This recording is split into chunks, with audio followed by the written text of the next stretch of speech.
Hola chicos, ¿cómo están? ¿Me escuchan? Sí, Sí, ¿Sí? sí. Perfecto.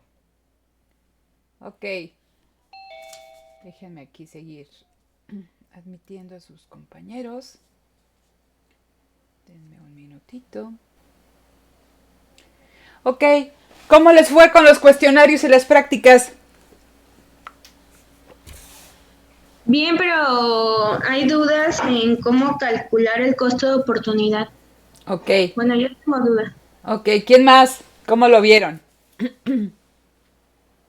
era lo que también estábamos tengo discutiendo ayer Ajá, del mismo costo de oportunidad. Yo siento que sí le entendí y pues yo lo hice de otro modo en el que algunos compañeros estaban sugiriendo. No sé ajá, cómo. Siento que hay diferentes puntos de vista ahorita y por eso también me gustaría como discutirlo para ver ok, quién está bien y quién no. ok, ok. ¿Alguien más con, bueno, ahorita platicamos acerca del ejercicio? ¿Algo más que se les haya dificultado? No, ¿Nadie? creo que realmente ese fue la única, digamos, discusión que llegó a haber. Ok, entonces, miren, bueno, todavía somos poquitos. Dejen que se vayan integrando más. Les comento a este nivel.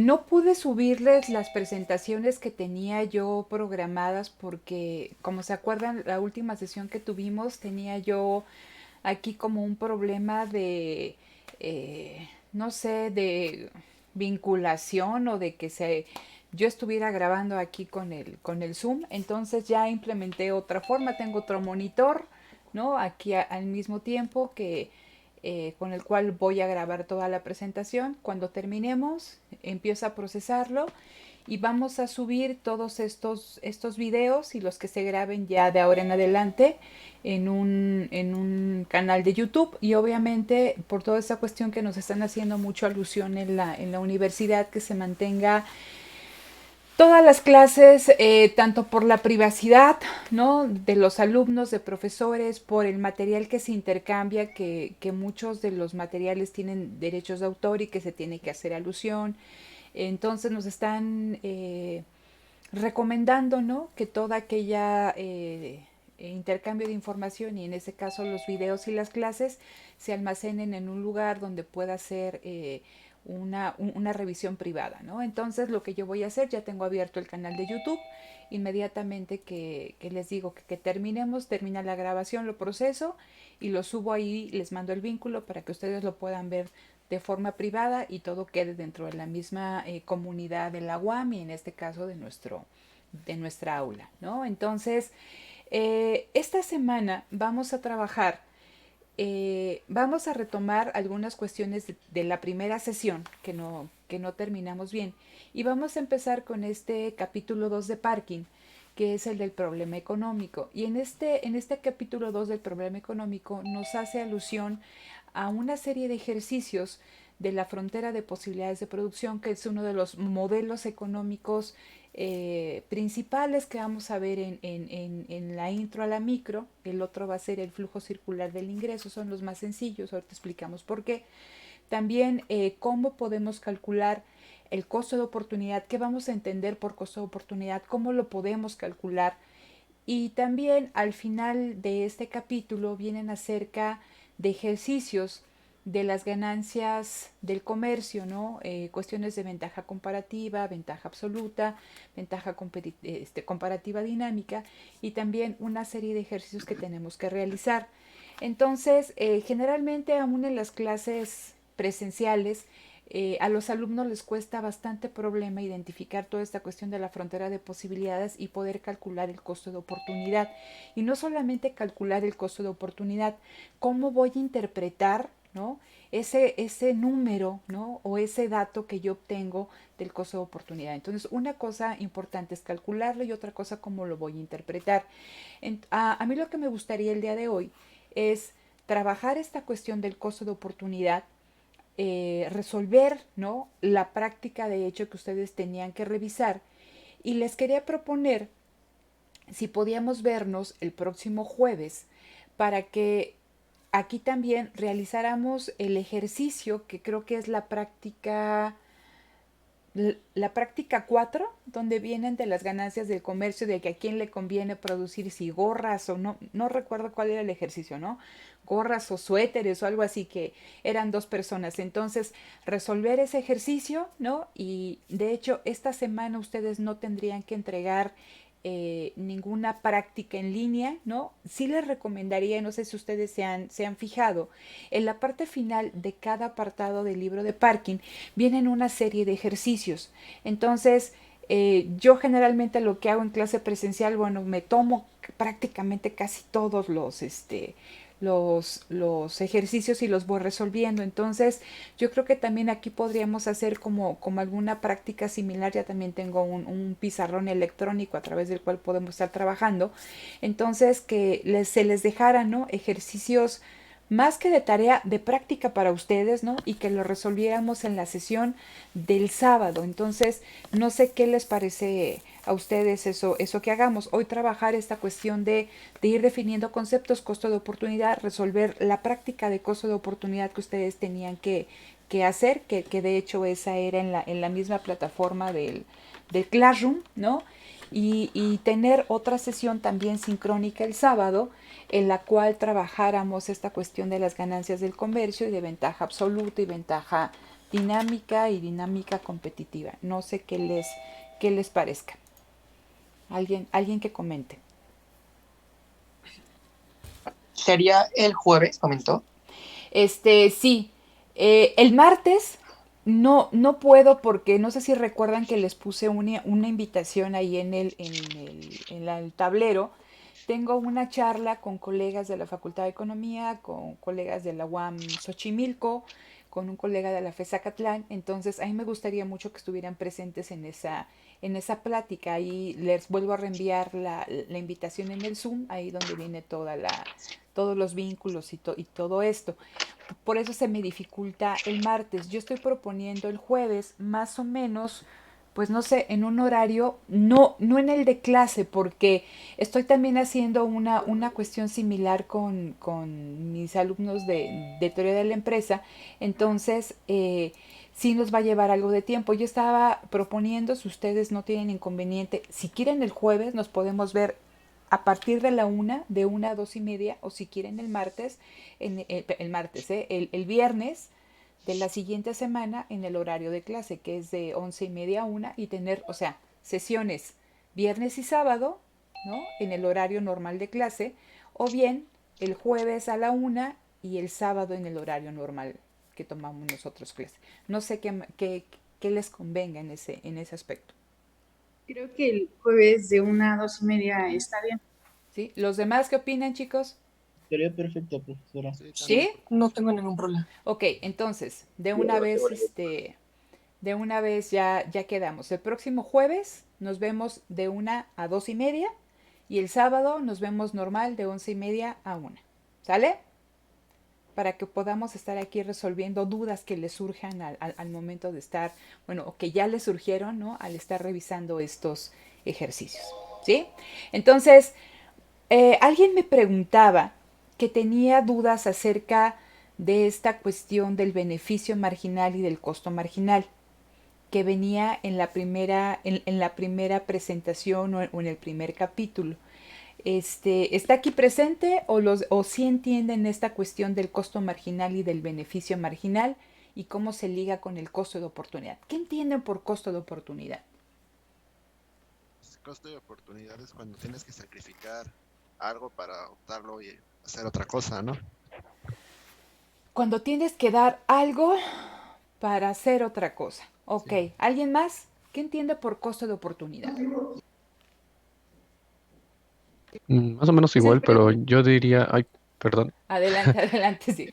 A ver, ajá, este, yo diría que en vez de dar algo a cambio, lo que haces es dejar de hacer algo a cambio, en vez ajá. de tú dar algo, porque si, bueno, yo entiendo que si das algo a cambio prácticamente lo estás comprando o intercambiando, pero en este caso yo siento que es dejar de hacer algo o sacrificar una cosa para hacer otra.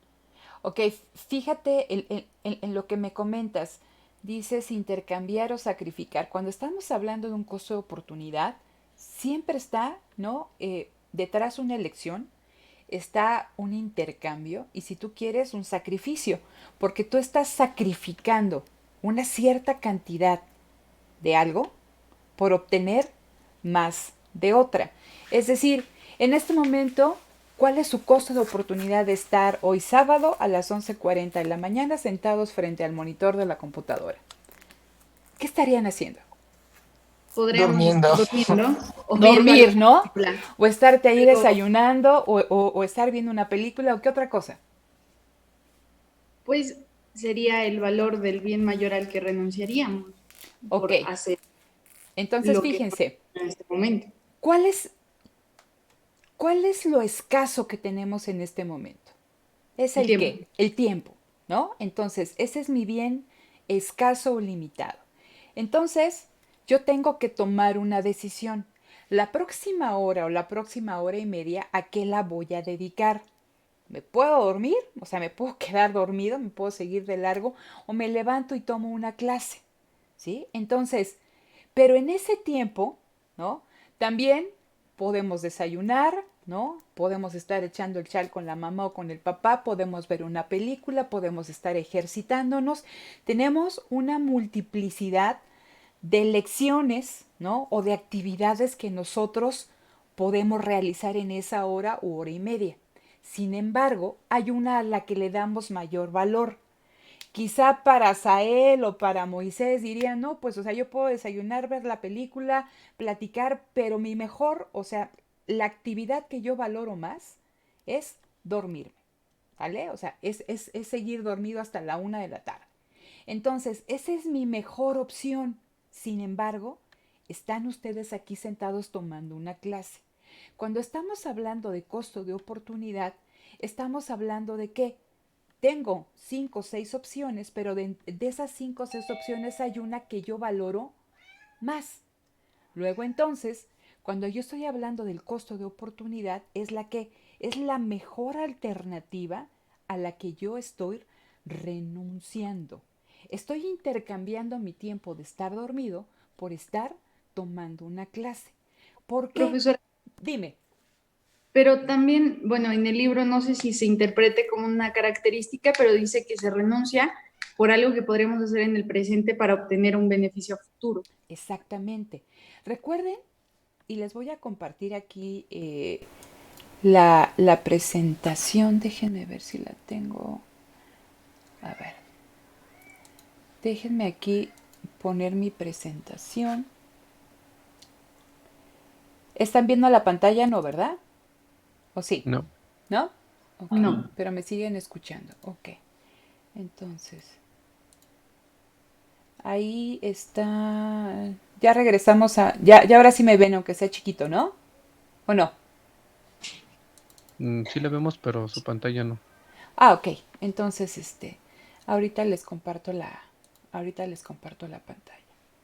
Nada más que la quería tener. Aquí está. Ahora sí están viendo la pantalla, ¿cierto? Sí. Ok. Sí. Sí. Entonces, vean, esa fue la primera presentación que nosotros tuvimos la clase pasada, ¿sí? Entonces, aquí, ¿sí ven esta diapositiva donde dice incentivos, recompensa versus castigo? Sí. Sí, ¿Sí? Sí. Ok. Entonces, fíjense, cuando nosotros tomamos una elección, cuando decidimos el camino A por el camino B, siempre existe un incentivo, ¿no? Entonces, si yo quiero irme al cielo, ¿no? Entonces yo tengo que ir a misa todos los domingos, tengo que comulgar, tengo que hacer el bien al prójimo, todo lo que ustedes gusten y manden. ¿Por qué? Porque esos son los pasos que me aseguran a mí alcanzar el cielo, ¿no? En esta diapositiva. Caso contrario, si yo me porto mal y realizo todo aquello, ¿no? Tomo, critico, lo que ustedes quieran, ¿no? No voy a ir al cielo. Entonces, detrás de cada decisión existen una serie de incentivos. Ustedes están aquí sentados en lugar de estar durmiendo, porque el que estar aquí sentados significa que ¿qué? Que van a tener un conocimiento, que van a aprender, que van a aprobar una WEA y esa WEA aprobada les va a permitir a ustedes seguir continuando, ¿no? O continuar su formación como economistas y en el corto plazo, ¿no? Obtener un título, ¿no? Obtener un título como licenciados en economía que les va a permitir desempeñarse en el mundo laboral o bien sirve de antecedentes si ustedes quieren estudiar algún posgrado, algún diplomado, alguna especialidad, tienen que tener ese paso, previo. Entonces, siempre cuando yo realizo algo, ¿no? Cuando yo estoy, o sea, tengo ese incentivo, sí, estoy aquí sentada, pero voy a tener una recompensa futura. En este caso, ¿no? Podrías también no estar durmiendo ni estar tomando clases, sino estar trabajando. Eso significaría que estás ganando un ingreso. ¿Cuánto pueden ganar ustedes ahorita como estudiantes de la licenciatura? ¿De qué nos dan trabajo, chicos? A ver, Pati Algo de Morales, becario, así. si tú quisieras trabajar ahorita, ¿dónde buscabas trabajo? Y más o menos como cuánto te pagarían. Creo que sería en algún lugar donde buscaran a alguien que tiene la preparatoria y no creo que sea más de a lo mejor 2 salarios mínimos al día, que serían como 400 o 500 pesos. Ok, entonces fíjate, y tomando, dices, bueno, tener la preparatoria más o menos, o si no, nos estaríamos contratando en algún call center de medio tiempo, etc., ¿no? Entonces, esa también sería una segunda mejor oportunidad. En lugar de estar, ¿no? Tomando clase, pues mejor me voy a trabajar y estoy ganando dinero. Sin embargo, si yo realizo eso, pues no voy a estudiar. Y mi objetivo es que cuando yo termine la licenciatura, me pueda contratar por un sueldo mayor que esos 2 salarios mínimos al día. ¿Sí? Entonces, cuando estamos hablando del costo de oportunidad, y aquí voy a adelantar la diapositiva, vean, ¿no? Dice, si estudias hasta tarde para un examen final, al día siguiente andas como zombie, ¿no? Dice, el costo alternativo es dormir como la gente. Es tu segunda mejor opción, ¿no? Sin embargo, tú eliges hacer algo que te resulta costoso. ¿Cuál es el costo? Dormir, ¿no? ¿Esperando qué? Esperando tener una recompensa futura o que ese costo, ¿no? Actual se compense con un beneficio futuro. ¿Sí se entiende esta cuestión, chicos, del costo de oportunidad? Es que mi segunda mejor alternativa, la segunda alternativa que más valoro, ¿sí? Porque yo puedo tener la alternativa A, B, C, D, E, pero de todas esas, ¿no?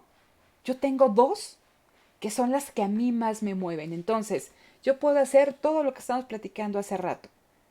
Pero si de todas me preguntan cuál es la que yo valoro más, es dormir. Entonces, el costo de estar tomando la clase de intro a la micro a esta hora de la mañana es, ¿no? Está expresado en un costo de falta de sueño. Lo que dice el costo alternativo es dormir como la gente. Entonces, el costo de oportunidad es aquella segunda mejor opción que estaría haciendo de no estar realizando esta actividad.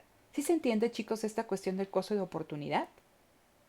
Sí. ¿Sí? Sí, Entonces, sí, siempre que estamos viendo costo de oportunidad, hay un intercambio, hay una elección y estamos hablando de un bien escaso. ¿Cuál es el bien escaso en este momento? El tiempo. El tiempo. El tiempo, ¿no? Entonces, vean, aquí también nos hablaban de un concepto que ustedes van a ver a lo largo de todas las micro que revisen, ¿no? La cuestión de marginal, ¿sí?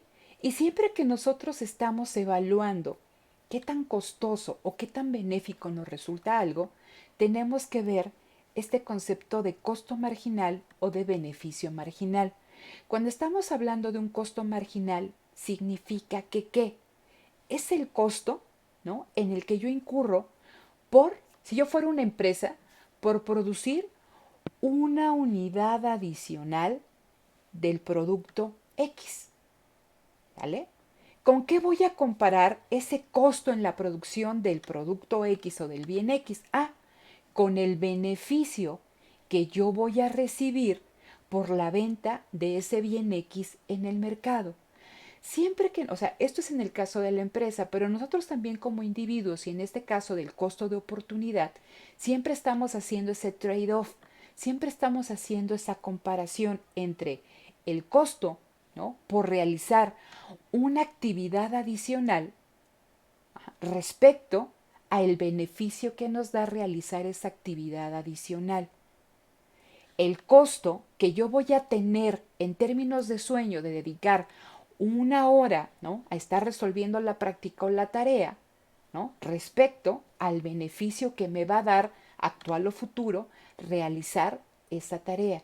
Siempre que estamos hablando entonces de comparación y de elecciones, tenemos que ver beneficios respecto a costos. Y en microeconomía es muy usado, ¿no?, el concepto de marginalidad.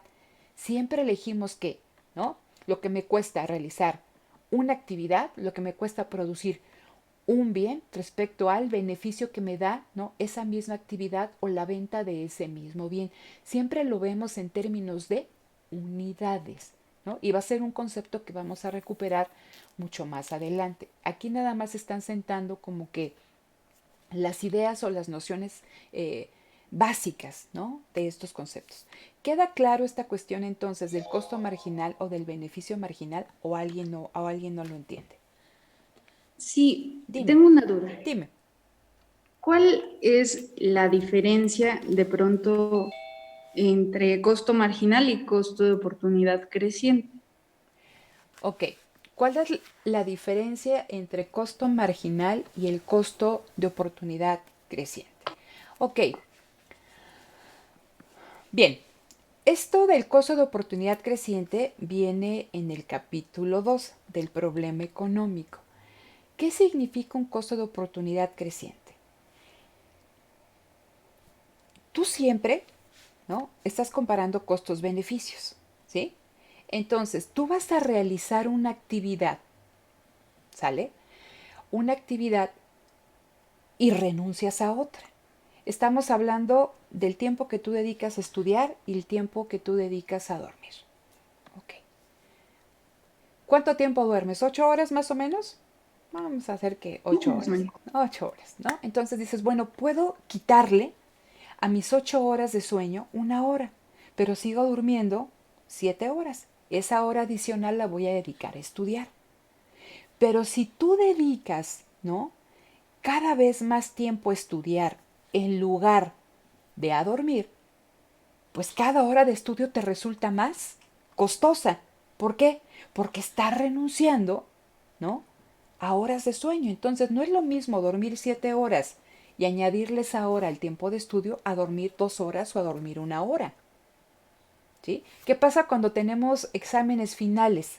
Pues que te la vives en blanco toda la noche, ¿no?, estudiando, ¿no? Pero si dices, bueno, lo aguantas un día, pero no puedes estar así una semana o no puedes estar así 15 días o un mes. Te resulta sumamente costoso. Aquí estamos hablando entonces de un costo de oportunidad creciente, porque cada hora que tú dedicas a estudiar significa una renuncia cada vez mayor. No sé si me explico. No, todavía No, no lo no. A ver, fíjate. Sigo con esta cuestión de las horas de sueño, ¿no? Entonces, tú te dedicas 8 horas a dormir y dices, híjole, pues tengo que entregar o tengo un examen el próximo lunes, entonces no voy a dormir 8 horas. Renuncias a una y duermes 7, ¿sale?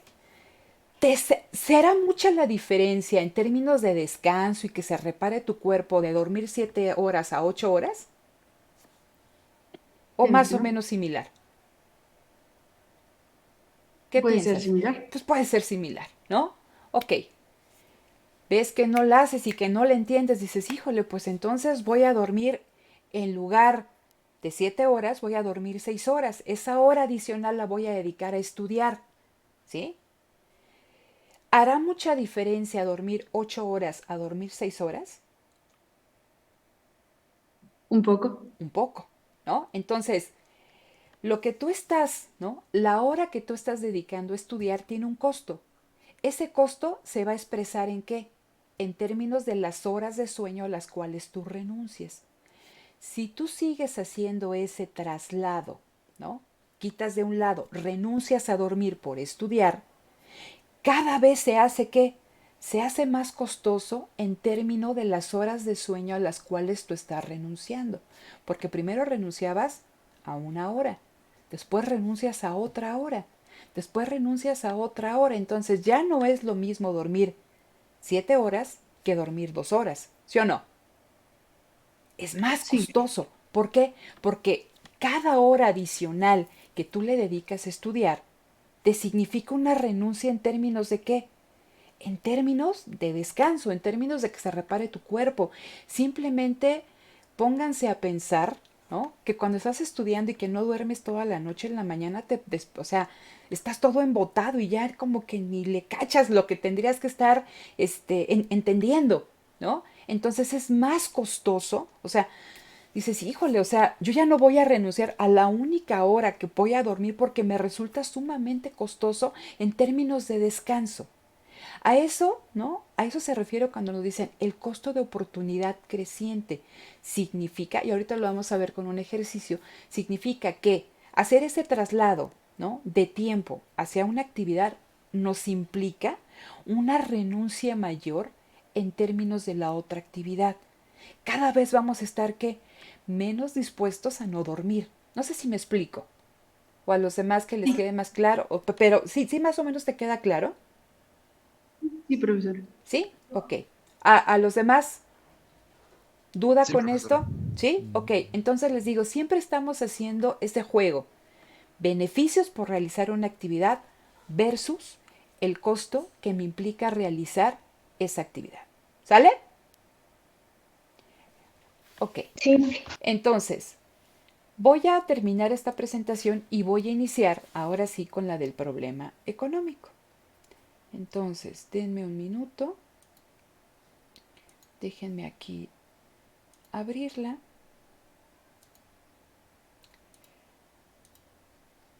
Ok. Ahorita no están viendo nada, ¿verdad? No. No. Ok. Ok. Entonces, les voy a compartir la pantalla de la presentación del problema económico y me dicen si la ven. ¿Sí la ven, chicos? Sí. Sí, Sí. sí, profesora. Sí. Ok. A ver, lo que me preocupa es que no estoy viendo que se esté grabando del otro lado. Bueno, voy a empezar con este, espero que no. Ahí está. Ok. Entonces, todos están viendo la pantalla, ¿verdad? Sí. El problema económico. Ok. Entonces, ¿cuáles son los conceptos relevantes que vamos a revisar en esta unidad? ¿No?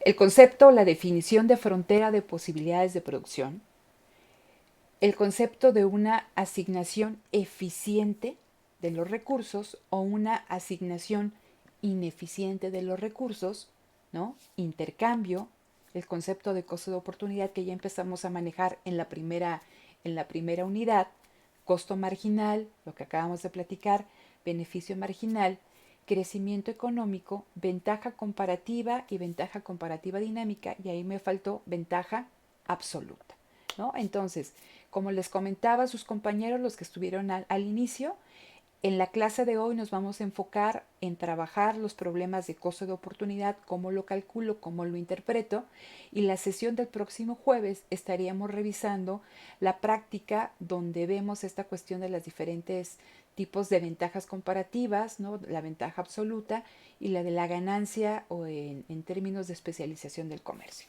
¿Vale? Entonces, vean, partimos entonces por la definición de economía que revisamos en las primeras sesiones, que nos hablan de que la economía, ¿no? Se enfrenta, o que la ciencia económica se enfrenta a recursos limitados y que sin embargo las necesidades humanas o las necesidades de una sociedad son ilimitadas. porque están compuestas no solamente de necesidades fisiológicas o físicas, ¿no? Sino también están compuestas por una multiplicidad de deseos. Sin embargo, ¿sí? Tanto una sociedad como un individuo van a ver, ¿no?, que existe un problema en la satisfacción de las necesidades y de los deseos respecto a qué, a los recursos limitados.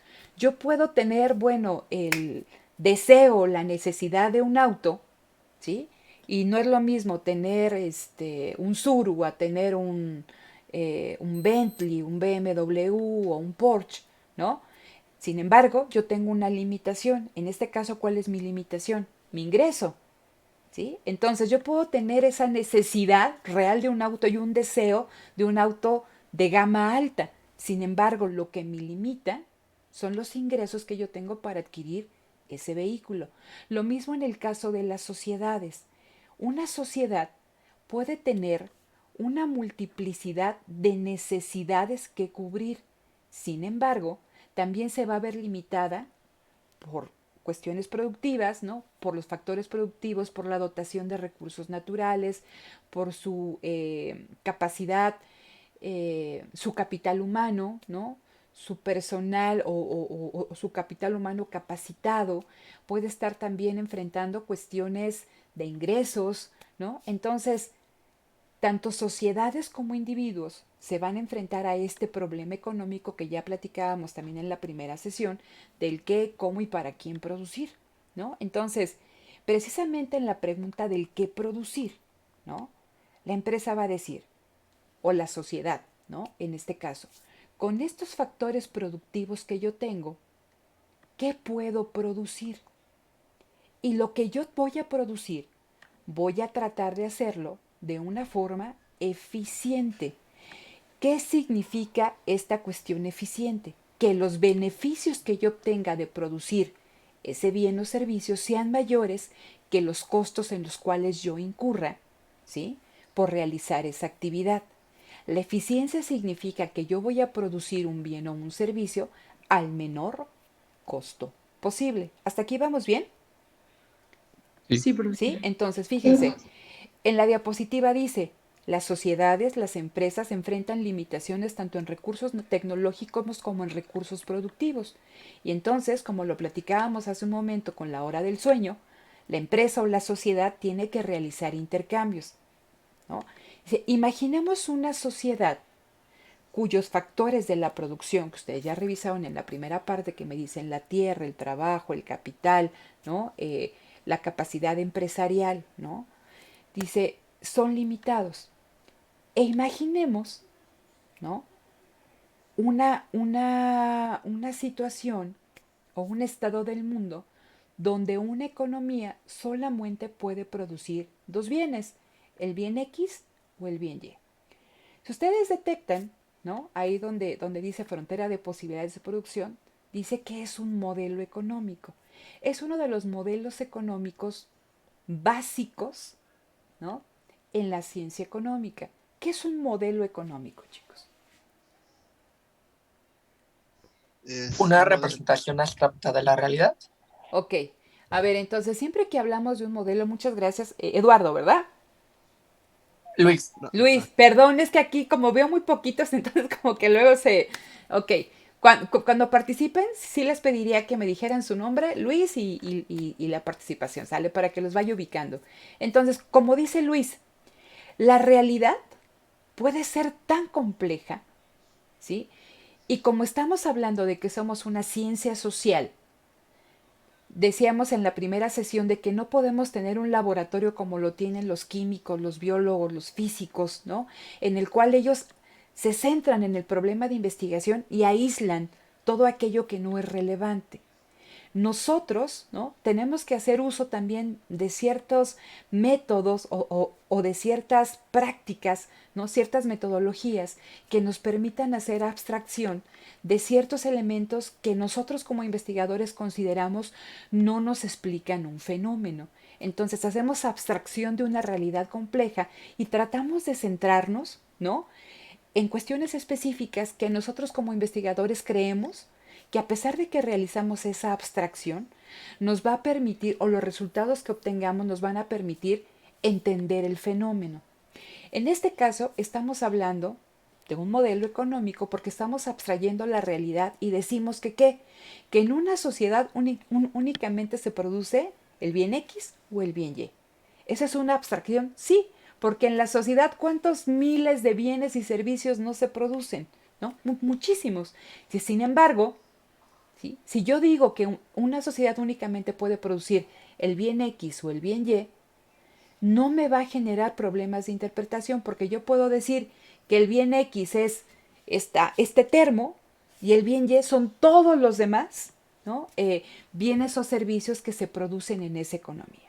Entonces, el modelo de la frontera de posibilidades de producción es un modelo económico porque estoy haciendo una abstracción de la realidad y digo que la sociedad con los recursos o factores productivos que tiene únicamente puede producir el bien X o el bien Y. ¿Vamos bien hasta acá? Sí. Sí. Ok, entonces, fíjense,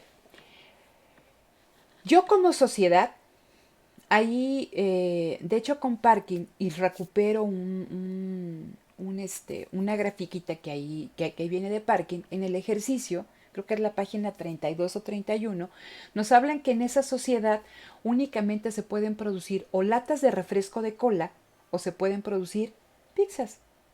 Y entonces yo como sociedad puedo decidir si destino todos mis recursos productivos a la producción de pizzas o destino todos mis recursos productivos, ¿no?, a la producción de latas de refresco. O bien, dependiendo de qué valore mi sociedad, puedo hacer diferentes combinaciones de cantidades de pizzas y de refresco. Entonces, este modelo de la frontera de posibilidades de producción, dice Parkin, ¿no?, me va a mostrar a mí la cantidad, ¿no?, de bienes y servicios que puede producir una economía con los factores productivos que tiene, ¿sí? Me va a mostrar si los destino todo a la producción de pizzas, si lo destino todo a la producción de latas de refresco, o bien, ¿no?, asigno los recursos, los factores productivos de tal forma que me permita lograr, ¿no?, ciertas combinaciones que me den una cierta cantidad de refrescos y una cierta cantidad de pizzas. También la frontera de posibilidades de producción, aquí me está hablando de lo que platicábamos hace un rato. Me habla de que hay escasez, porque los recursos productivos o los factores productivos son escasos, y si yo quiero más pizzas, significa que tengo que renunciar a ¿qué? A producir refrescos. Y caso contrario, si yo quiero más refrescos, significa que tengo que producir, o sea, que tengo que dejar de producir pizzas. Entonces, esa escasez me lleva a mí a un intercambio, ¿sale? Y entonces dice aquí, todos los intercambios implican un costo de oportunidad. ¿Por qué implican un costo de oportunidad? Porque que yo obtenga una unidad adicional de pizza significa que estoy renunciando, ¿no?, a cierta cantidad de latas de refresco. Y a la inversa o al contrario, si yo quiero unidades adicionales, ¿sí?, de refresco, tengo que renunciar a una cierta cantidad de pizzas, ¿no? Entonces, la frontera de posibilidades de producción me ilustra, ¿no?, el intercambio, me ilustra la escasez y me ilustra el costo de oportunidad. ¿Vamos más o menos claros hasta aquí, chicos? Sí. Sí. Sí. Ok, entonces, aquí lo que ustedes pueden observar es el ejercicio que ustedes tienen en la página 32 de su libro, y es lo que estábamos platicando. Si nos situamos en la primera, en la posibilidad o en la combinación A, estamos diciendo que ¿qué? Que todos los factores productivos de esa sociedad, tierra, trabajo, capital y habilidades empresariales, se dedican a la producción de refrescos de cola y que no se produce absolutamente nada del otro bien. Estamos entonces, si ustedes ven la gráfica, estamos situados en el punto A, ¿sí? Es un extremo en el eje de las Y's. Entonces, todos los recursos productivos están en la producción de refrescos y ninguna pizza. Si nos vamos a la posibilidad o a la combinación F, es el caso contrario. todos los factores productivos están destinados ¿a qué? A la producción de pizzas y ningún factor productivo, ¿sí?, se dedica a la producción de refrescos de cola. Son los dos extremos, ¿no? En ambos solamente produzco una cosa y dejo de producir el otro bien. ¿Sale? Pero si ustedes ven, también tenemos una serie de puntos intermedios que son el punto B, o va del punto B al punto E. Y aquí empiezan los intercambios. ¿Cómo? ¿Qué estamos haciendo de pasar del punto A al punto B? Dijimos, a ver, mi sociedad desea, necesita la producción de pizzas y no solamente la producción de refrescos de cola. Entonces se hace este intercambio, ¿no? Destino, ¿no? Quito una cierta cantidad de factores productivos de la producción de refrescos y ahora los voy a llevar a la producción de pizzas. Entonces, en ese punto B, me dicen, dado este intercambio de factores productivos, ¿qué pasó? Puedo producir 1.000.000 de pizzas, pero significa que estoy renunciando a ¿cuánto, chicos? A 1.000.000 menos de latas de refrescos de cola, ¿sí? Entonces, pues se equipara, ¿no? Gané 1.000.000 de pizzas y perdí 1.000.000 de latas de refrescos de cola. Nos movemos del punto B al punto C. ¿Qué está pasando ahí? Ah, mi sociedad me está, ¿no?, demandando una mayor cantidad de pizzas, ¿sí? ¿Pero qué implica? Que tengo que reasignar factores productivos a la producción de este bien. Y esa reasignación significa que voy a quitar factores productivos que estaban produciendo refrescos y ahora me los llevo a la producción de pizzas. ¿En cuánto aumentó la producción de pizzas? Aumentó en 1. Pero ¿a cuántos millones de, bueno, a 1.000.000 de unidades de pizzas, ¿no? En este caso, ¿a cuántas unidades o a cuántos millones de latas de refresco estoy renunciando? A 2, ¿sí? Entonces, gané otro 1.000.000 de pizzas, pero perdí 2 millones, ¿no?, de latas de refrescos. Aquí ya me están hablando que se está presentando un costo de oportunidad, sí, pero es un costo de oportunidad creciente, porque estoy ganando una unidad adicional, pero estoy perdiendo ¿qué? Una unidad o 1.000.000, pero estoy perdiendo ¿qué? No 1, estoy perdiendo 2. Y si ustedes van haciendo, ¿no?, este ejercicio a lo largo, ¿no?, de las diferentes combinaciones o de posibilidades, en este ejercicio en particular, yo, ¿no?, por cada punto en el cual me muevo de B a C, de C a D, de D a F, estoy viendo que estoy ganando, ¿no?, 1.000.000 adicional de pizzas, pero cada vez es mayor la renuncia en términos de refrescos de cola. Es un costo de oportunidad creciente. ¿Por qué? Porque no todos los recursos productivos son igual de eficientes en una actividad que en otra, ¿sí? Puede ser que, imagínense que hay una pastelería y que hay personas que se dedican a la producción, a la elaboración de pasteles y hay otros que se dedican a la decoración. Cada uno está especializado en esa actividad, ¿sí? Entonces, ¿qué pasa si de repente me están pidiendo muchos pasteles con diferentes tipos de decoraciones? Que yo voy a tener que mover a factores que se dedicaban únicamente a hornear, a ponerlos a decorar un pastel. Y quizá no son tan eficientes como lo son produciendo, ¿no? O horneando pasteles. ¿Por qué lo estoy haciendo? Porque mi sociedad me está exigiendo que yo produzca, en este caso, o mis clientes me están demandando no pasteles genéricos, ¿no? Si me están, ahora que hace un osito y que un balón y lo que ustedes gusten y manden, ¿no? Entonces tengo que destinar o tengo que quitar factores que se dedicaban a hornear, ahora los pongo a decorar. Y pueden que no sean tan eficientes decorando un pastel. Por eso, ¿no?, mi renuncia es mayor. No sé si me explico.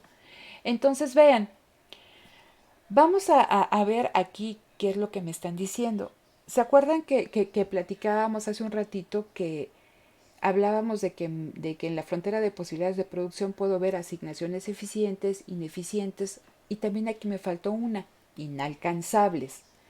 Cualquier combinación de factores productivos, ¿no?, que me dé puntos que se encuentren sobre la frontera de posibilidades de producción. En el caso específico de este ejercicio, el punto A, el punto B, el punto C, el punto D, E o F son asignaciones eficientes. ¿Por qué? Porque implica que todos los factores productivos, aún con esto que les estoy platicando, que algunos son más eficientes, o sea, son mejores haciendo una actividad que otra, ¿no? Se están empleando en su totalidad. No hay desperdicio de recursos. Pero ¿qué pasa? Visualicen ese punto Z. En ese punto Z está sucediendo algo que es muy interesante. En ese punto Z se están produciendo 5 millones de latas de refresco con 3 millones de pizzas. ¿Ese punto es eficiente o no es eficiente? No es eficiente. Ineficiente. ¿Por qué es ineficiente? A ver. Porque está debajo de los puntos de la frontera de posibilidades de producción. Ok, pero a ver, trabajo un poquito más esa idea. Sí, está debajo. Pero ¿por qué es ineficiente? Porque no se aprovechan al máximo los recursos que tenemos. Fíjense, no se están aprovechando al máximo. Aquí, en ese punto Z, con 5 millones de refrescos de cola, ¿cuántas pizzas o millones de pizza podríamos producir? 4. 4. Y sin embargo estamos produciendo 3, ¿no? Entonces, es más costoso en términos de, o sea, estamos renunciando a más pizzas que las que tendríamos que renunciar en condiciones normales. No sé si me explico. Vamos a verlo también en el caso de las pizzas. En ese punto Z estamos produciendo 3 millones de pizzas. ¿Y podríamos producir cuántos millones de refrescos, chicos? Como 9. 9. Como 9. Sin embargo, estamos produciendo ¿cuántas? 5. Entonces, esa combinación de factores o esa asignación de factores productivos nos está haciendo renunciar a más refrescos que los que tendríamos que renunciar de manera normal. Entonces, cualquier punto, ¿no? Cualquier combinación de factores productivos, cualquier asignación, cualquier producción que se encuentre dentro de la frontera de posibilidades de producción, es una producción que se puede alcanzar. Sin embargo, es una asignación ineficiente, porque estamos renunciando a más del otro bien de lo que tendríamos que renunciar. ¿Sí queda claro esta cuestión? Sí, queda Sí. claro. ¿Sí? Sí. Entonces, eso es importante, recuerden. La siguiente clase vamos a ver de todos estos puntos A, B, C, D, E, F, cuál es el más eficiente, ¿sí? Pero ahorita simplemente es que ustedes entiendan que cualquier punto que se encuentra sobre la frontera de posibilidades de producción es una asignación eficiente, es una producción eficiente, que cualquier combinación de factores o asignación que se esté o que quede dentro de la frontera de posibilidades de producción es una asignación que se puede alcanzar, es una producción que se puede alcanzar, pero sin embargo es ineficiente porque estamos renunciando a algo más de lo que tendríamos que renunciar. ¿Y qué pasaría si tuviéramos un punto Y que estuviera ahí por donde dice inalcanzable? Imagínense que yo les digo, yo quiero producir 15 millones de refrescos de cola y 5 millones de pizzas. No se No puede es posible. ¿Por qué no es posible? porque nuestros recursos son limitados. Porque nuestros recursos son limitados. Entonces, existen combinaciones que a pesar de que nosotros queramos alcanzarlas, nuestros recursos o nuestros factores productivos en ese momento no nos permiten alcanzarlos. ¿Cómo podríamos alcanzar ese punto que queda ahí solito en el espacio? Tendría que aumentar ¿qué? Nuestra dotación de recursos productivos, de factores productivos, para que en el mediano o en el largo plazo pudiéramos alcanzarlo. Y eso es lo que vamos a ver cuando revisemos este concepto de crecimiento económico. Nada más de esta, y antes de que empecemos a calcular el costo de oportunidad, entonces, ese punto Z, estamos diciendo que es una combinación alcanzable pero ineficiente, generalmente se da porque puede haber recursos que estén inactivos o mal asignados. ¿Qué significa un recurso inactivo? ¿Alguien sabe más o menos cuál es la proporción de trabajo formal e informal en México o en la Ciudad de México? No, ¿No? no. ¿Dominará el trabajo formal respecto al informal? ¿O qué piensan? Yo pienso que es más el No, informal. No. Pues más el informal, ¿no? Lo que predomina es el trabajo informal, ¿sí? Yo antes utilizaba mucho Uber cuando estaba ahí en la universidad, entonces soy medio platicona, ¿no? Y entonces siempre me iba yo ahí haciéndoles la plática, ahí con conversación con los conductores de Uber. Y hay muchísima gente que se dirán, bueno, es que es conductor de Uber y no tiene educación. No, me encontraba desde funcionarios que habían trabajado en bancos, que ahora por la edad ya los habían jubilado anticipadamente, muchos diseñadores, administradores que no tenían trabajo. Estamos diciendo que son factores productivos, capital Profesor, humano capacitado, que, ¿no? Está inactiva. Si yo profesora, pusiera, dime, bueno, del dato que pidió, dice una nota del septiembre de 2019 del Economista, ajá, que 56 de cada 100 mexicanos se ocupan en la informalidad. imagínense, ¿no? 56%. Si nosotros lo vemos a nivel estatal, el año pasado me tocó ir a dar una charla a la universidad, bueno, a la UAP, ahí en Tehuacán, Puebla, y si ustedes ven el nivel de informalidad en Puebla es más del 70%, ¿no? Entonces, imagínense todos esos factores productivos que están en la informalidad si estuvieran en el sector formal y que se viera su plena, ¿no?, participación. ¿Qué pasaría con la frontera de posibilidades de producción en este punto que no podemos alcanzar? Pues quizás sería que esos puntos realmente se alcanzarían. Entonces, cuando los factores productivos, ¿no?, que en este momento están inactivos y se empiezan, ¿no?, los empezamos a integrar a la actividad económica, pues hay crecimiento económico. Y entonces nuestras posibilidades de producción aumentan. Entonces, cuando estamos viendo este punto Z, significa, ¿no?, en este caso que les comento, que hay factores que no están empleados, o bien que es una asignación ineficiente. Entonces ya sé que cuando yo estoy en la frontera de posibilidades de producción, sobre la frontera, cuando yo estoy haciendo este traslado de factores productivos del bien Y al bien Z, hay un costo de oportunidad porque puede que no sean tan eficientes. Pero también cuando estamos hablando de ese punto Z, también puede ser que haya factores que estén mal asignados y que puedan ser más productivos haciendo cierta actividad, ¿no?, que la que están haciendo actualmente. Entonces, queda claro cuáles son los puntos que ustedes pueden ubicar dentro, fuera y sobre la frontera de posibilidades de producción y cómo los puedo interpretar. Sí, ¿Sí? Sí. Ok. Sí. Entonces, bueno, aquí está lo que ya platicamos de una asignación eficiente, de una asignación ineficiente, de una asignación inalcanzable. Vamos a entrar con esta cuestión del costo de oportunidad y cómo lo pueden calcular. Ya platicábamos entonces que el costo de oportunidad es la alternativa de mayor valor que se sacrifica, ¿sí? Esto es importante a la hora de que ustedes sepan leer sus resultados. Si yo produzco una pizza adicional, ¿sí?, ese costo de producir una pizza adicional va a tener un costo expresado en ¿qué, chicos? En refrescos, ¿cierto?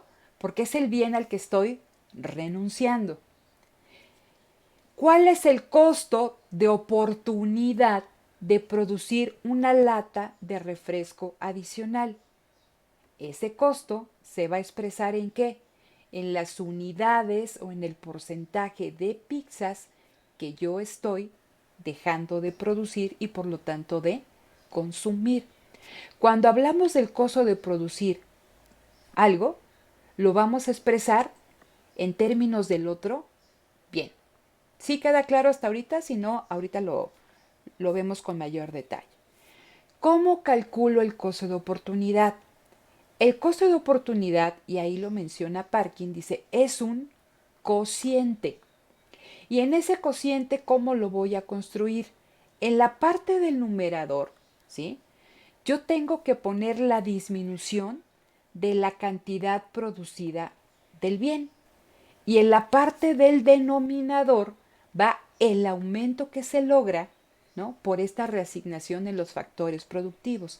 Entonces, en el numerador va en cuánto disminuye la producción, ¿no?, del bien X, y en el denominador va el aumento en la producción del bien Y. ¿Sale? Entonces, vamos al ejercicio numérico. Vean, las primeras 3 columnas es lo que ya habíamos revisado, ¿no? Pizzas, latas de refresco, ahí dice millones de unidades, ¿sí? O pueden ser también unidades. Fíjense, tenemos aquí nuestra fórmula, ¿no? Costo de oportunidad en cuanto disminuye la cantidad producida de un bien y en el denominador en cuanto aumenta. Vamos a pasar de la combinación A a la combinación B. Yo tengo que calcular el costo de oportunidad de producir una pizza cuando no producía yo ninguna. ¿Qué va a ir en el numerador, chicos? ¿La disminución en qué? En latas de refresco. En latas de refresco. Entonces, en el numerador me queda 1, ¿sí? Y en el denominador tiene que ir ¿qué? El aumento en el número de pizzas, que en este caso, ¿de cuánto fue? De 1. De 1, ¿no? Entonces, me están diciendo que el costo de oportunidad de producir 1.000.000 de pizzas significa, ¿no?, se expresa en qué? En 1.000.000 de refrescos. ¿Sí me explico? Sí. Sí, ¿Sí? profesora. Sí, Vamos a pasar del punto B al punto C. Entonces, en ese punto, esa sociedad produce 14 millones de latas de refresco y 1.000.000 de pizzas. Necesitamos producir una mayor cantidad de pizzas, entonces tengo que reasignar mis factores productivos, llevarlos a la producción de pizzas y quitarlos de la producción de refresco. Eso significa un intercambio que se va a ver reflejado en un costo de oportunidad. ¿Cómo calculo el costo de oportunidad de pasar de B a C? ¿No? Recuerden, en el numerador va ¿qué? La disminución, ¿sí?, en el número de unidades de lo que estoy dejando de producir. En este caso, ahí que tendría que ir en el numerador, los 2 millones o los 2 unidades de latas de refresco, y en el denominador va el bien que aumenta. En este caso, ¿en cuánto aumentó la producción de pizzas? En 1.000.000. En 1. En 1. Entonces, ¿cuál es mi costo de oportunidad de pasar de B a C? Producir 1.000.000 de pizzas adicional implica, ¿sí?, un costo de oportunidad de 2 millones de refrescos o 2 latas de refrescos. Si nosotros vamos haciendo este ejercicio, ¿no? Ahora paso de C a D, de D a E o de E a F. ¿Cómo se comporta el costo de oportunidad de producir unidades adicionales de pizza? Va creciendo. Por eso es lo que me preguntaba su compañera, el costo de oportunidad es creciente, porque cada vez tengo que renunciar a qué? A cantidades mayores de, ¿no?, la producción de un bien por producir más del otro.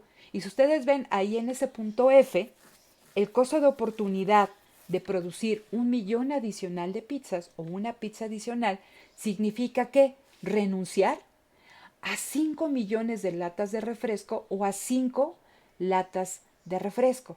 Por esta cuestión que decíamos, ¿no?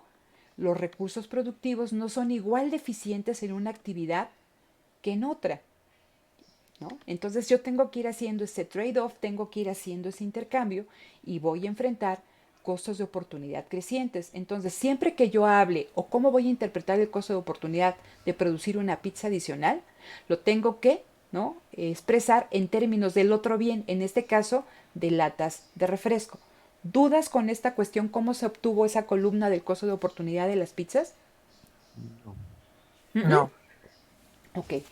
¿Esto se puede hacer de forma inversa? Sí.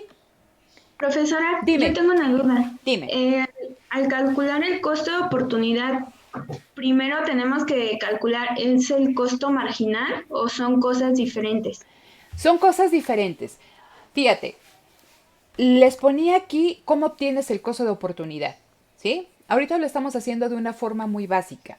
La siguiente sesión ya vamos a meter cuestiones de costo marginal y de beneficio marginal, pero tu costo de oportunidad tú lo puedes calcular de esta forma sin ningún problema. Les decía que es un cociente.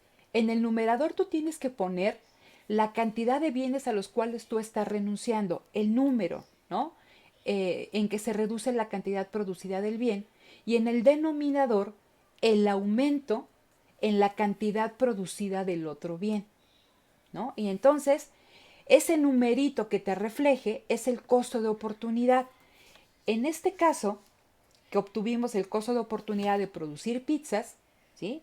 En el punto C al punto D, por ejemplo, ¿no?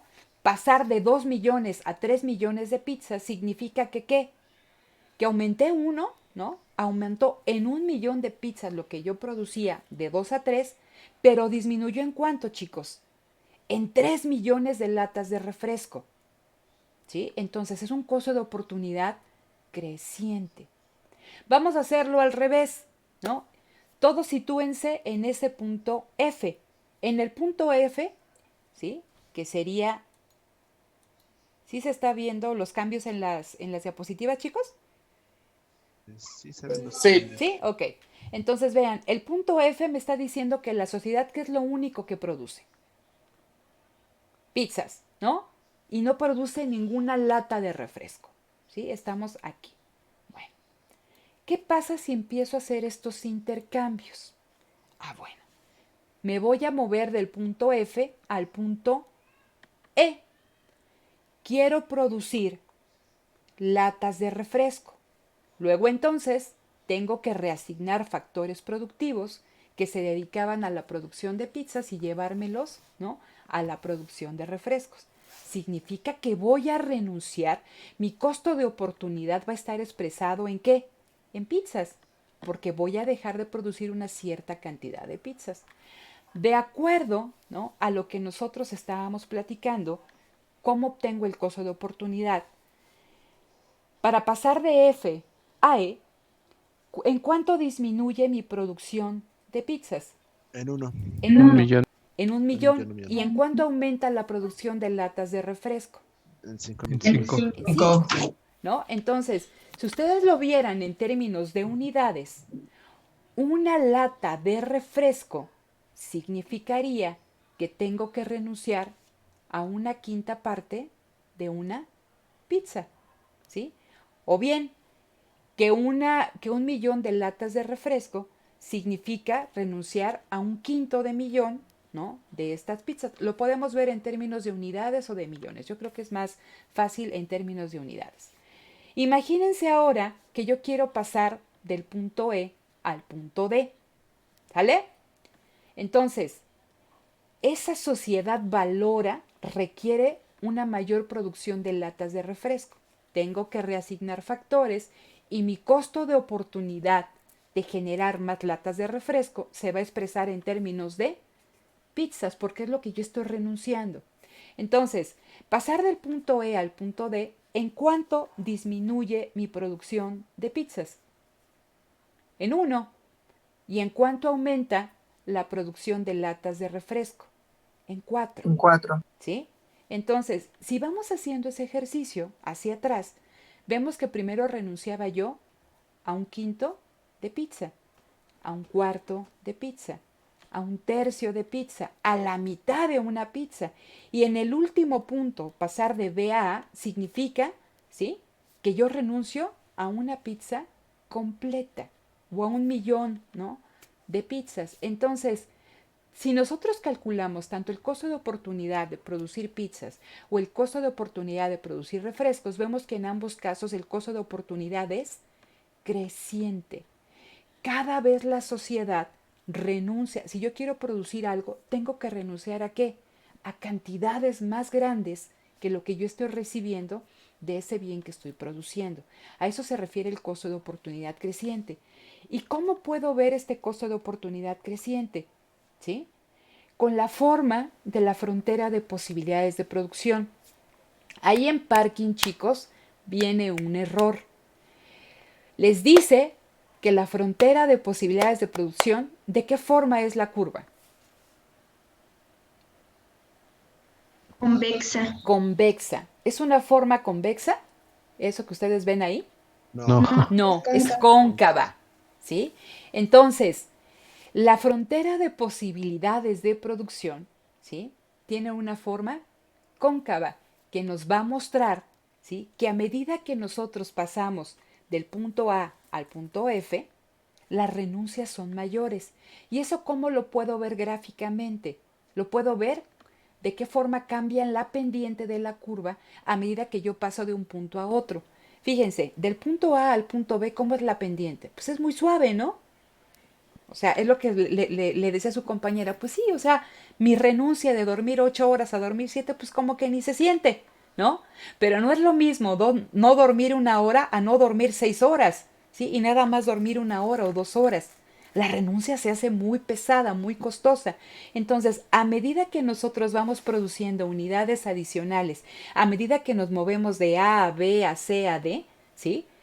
El costo se incrementa y eso se refleja, ¿no? En la frontera de posibilidades de producción, en la forma de la frontera.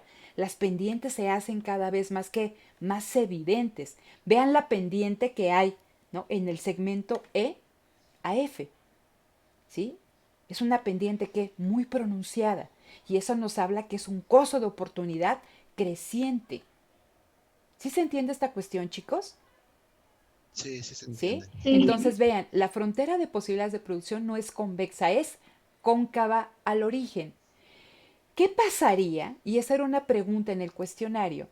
Si mi frontera de posibilidades de producción, en lugar de ser cóncava, fuera lineal.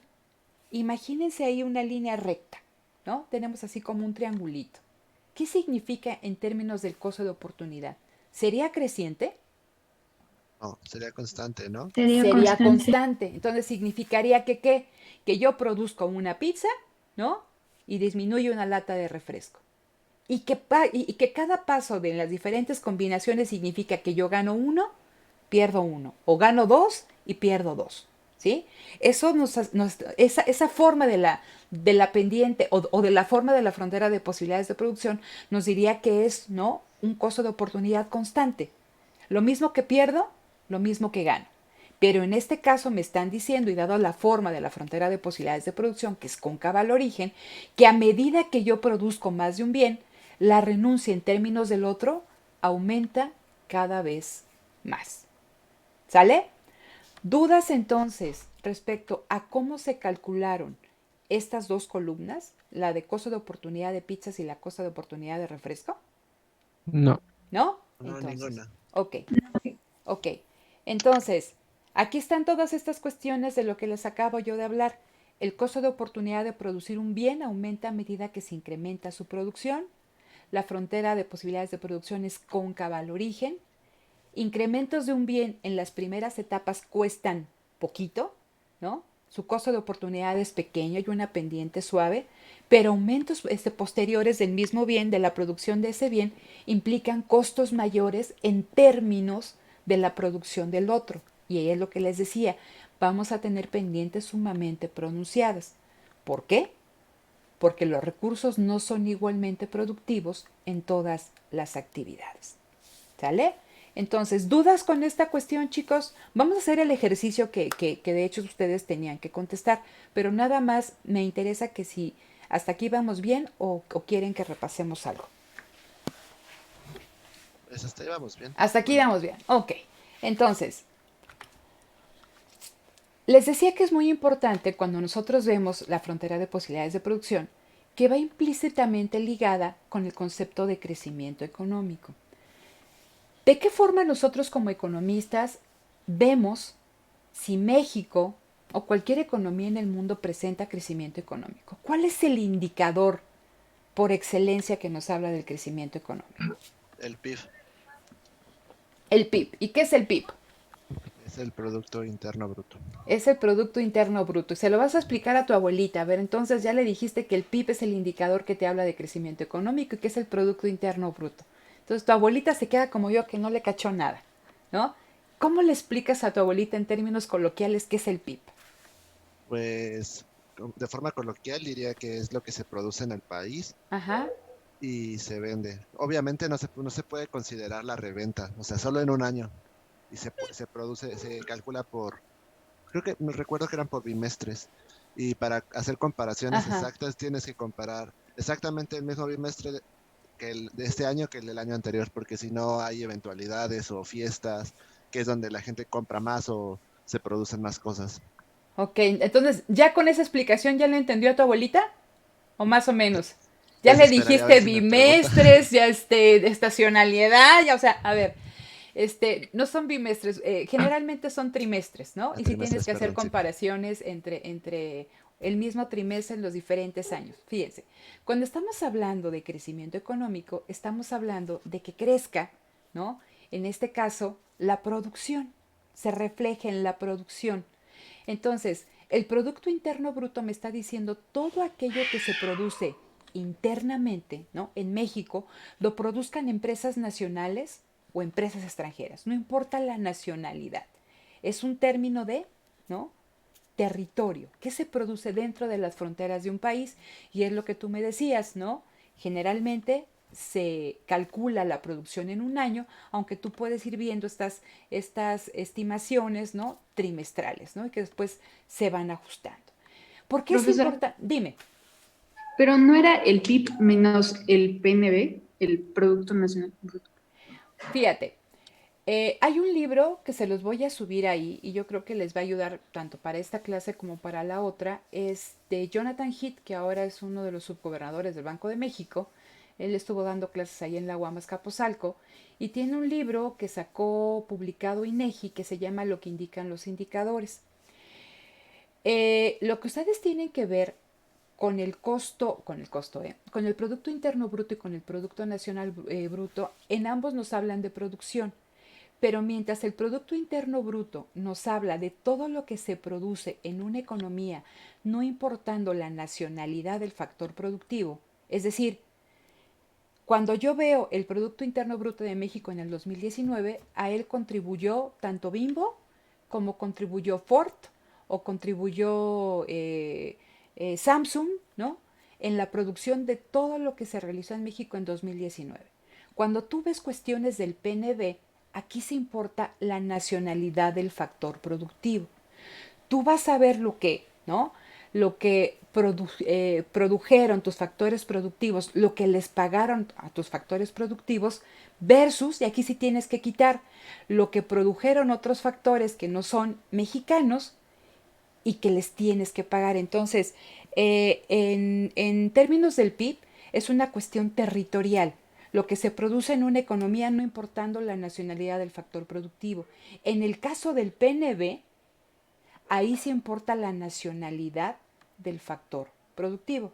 En este caso les digo, no es tan importante esa diferencia. Estamos hablando que en términos de crecimiento económico, una economía crece cuando su PIB crece.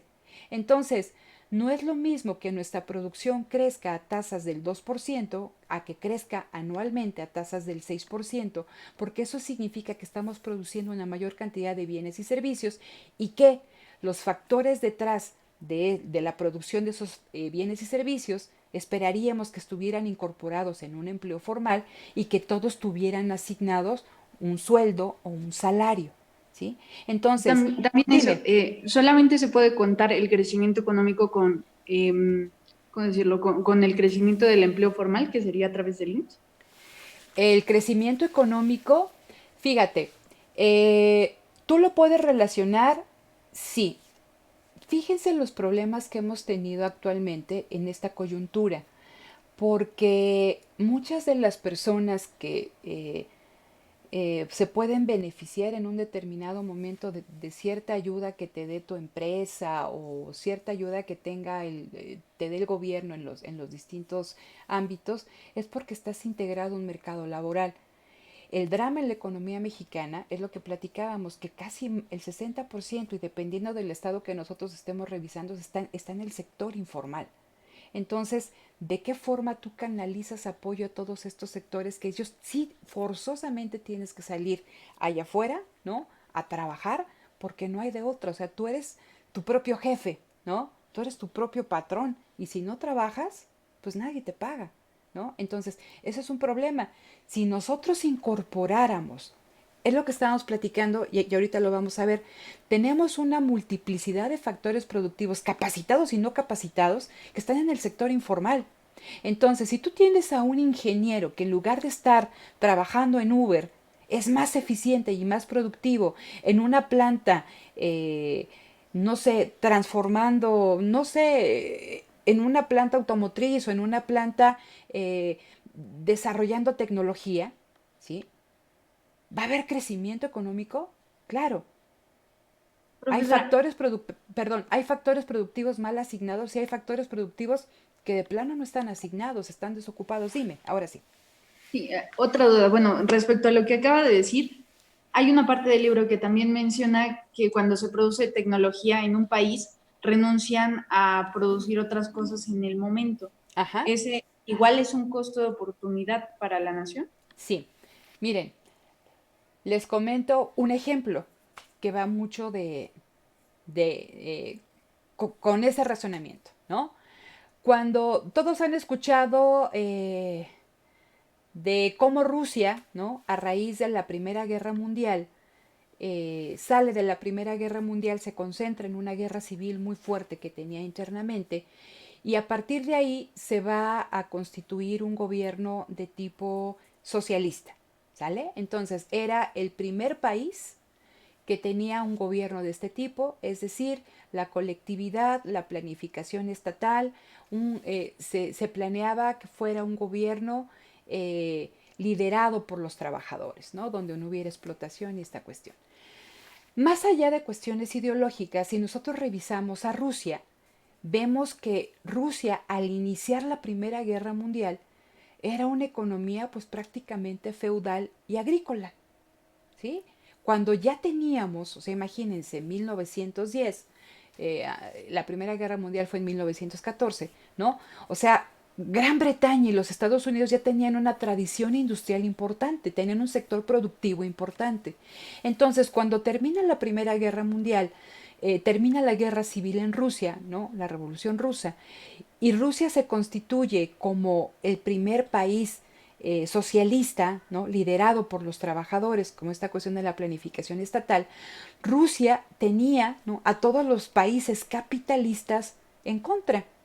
Y entonces los rusos empezaron ahí, en las reuniones que tenían en la Duma, empezaron a platicar de qué forma podemos fortalecer a Rusia en el corto plazo, ¿no?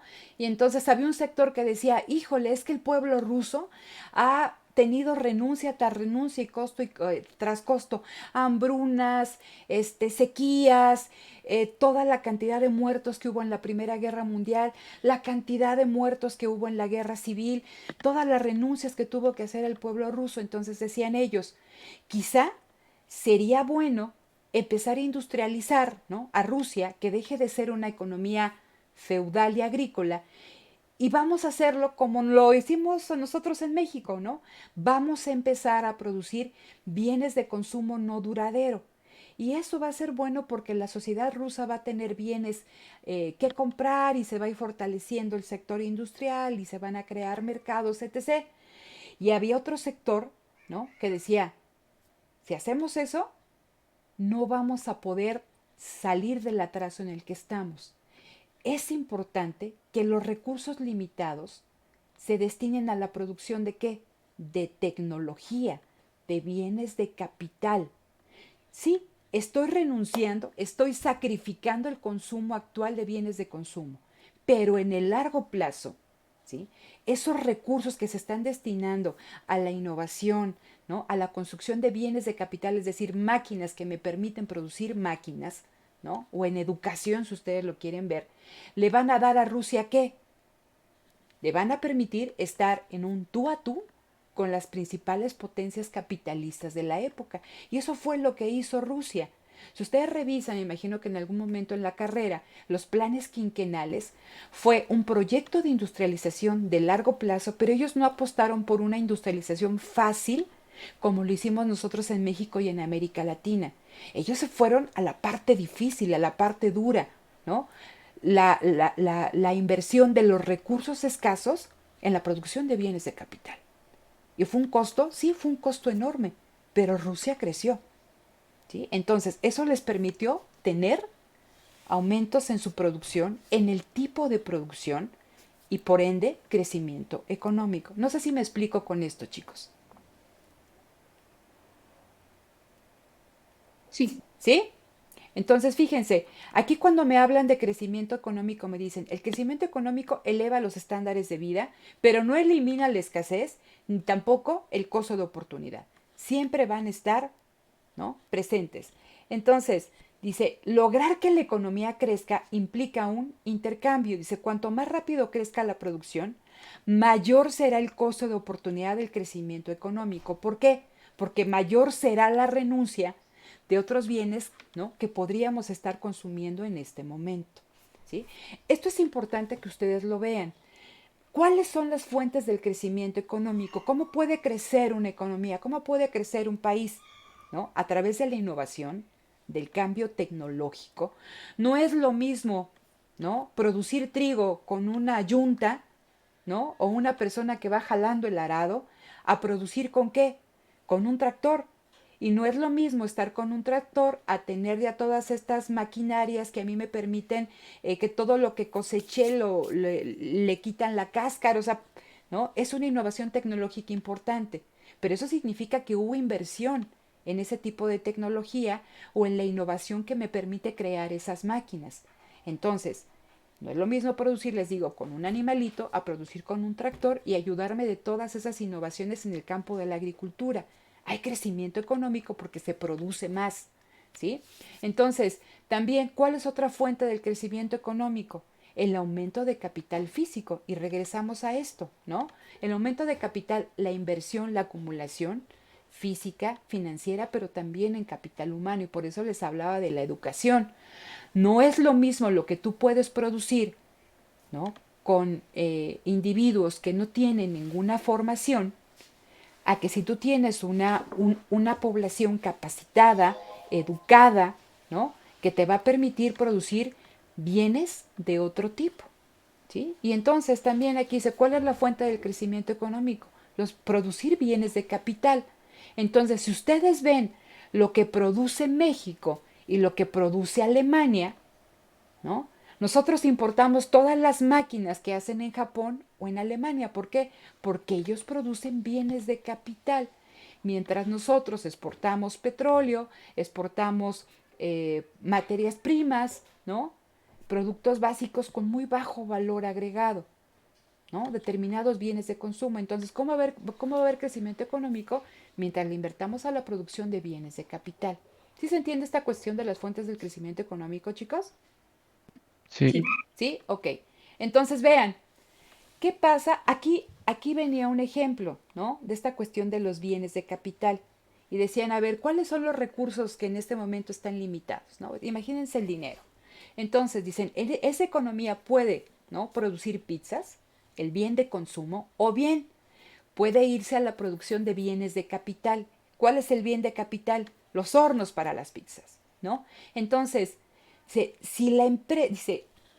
esa economía, en lugar de producir, estar en el punto A, ¿no?, que ustedes están viendo ahí, donde únicamente produce bienes de consumo, pero no le destina nada a la producción de bienes de capital, dice, si hace ese intercambio, ese trade-off en factores productivos y reduce su producción de pizzas en el punto B, ¿no?, en lugar de 5, renuncio a 2 millones y eso lo invierto en la producción de hornos, en este caso de bienes de capital, ¿qué va a pasar? Que en este momento estoy renunciando a algo, ¿no? ¿A qué? Al bien de consumo pizzas, pero le estoy apostando al bien de capital hornos. ¿Cuál va a ser el resultado en el mediano o en el largo plazo?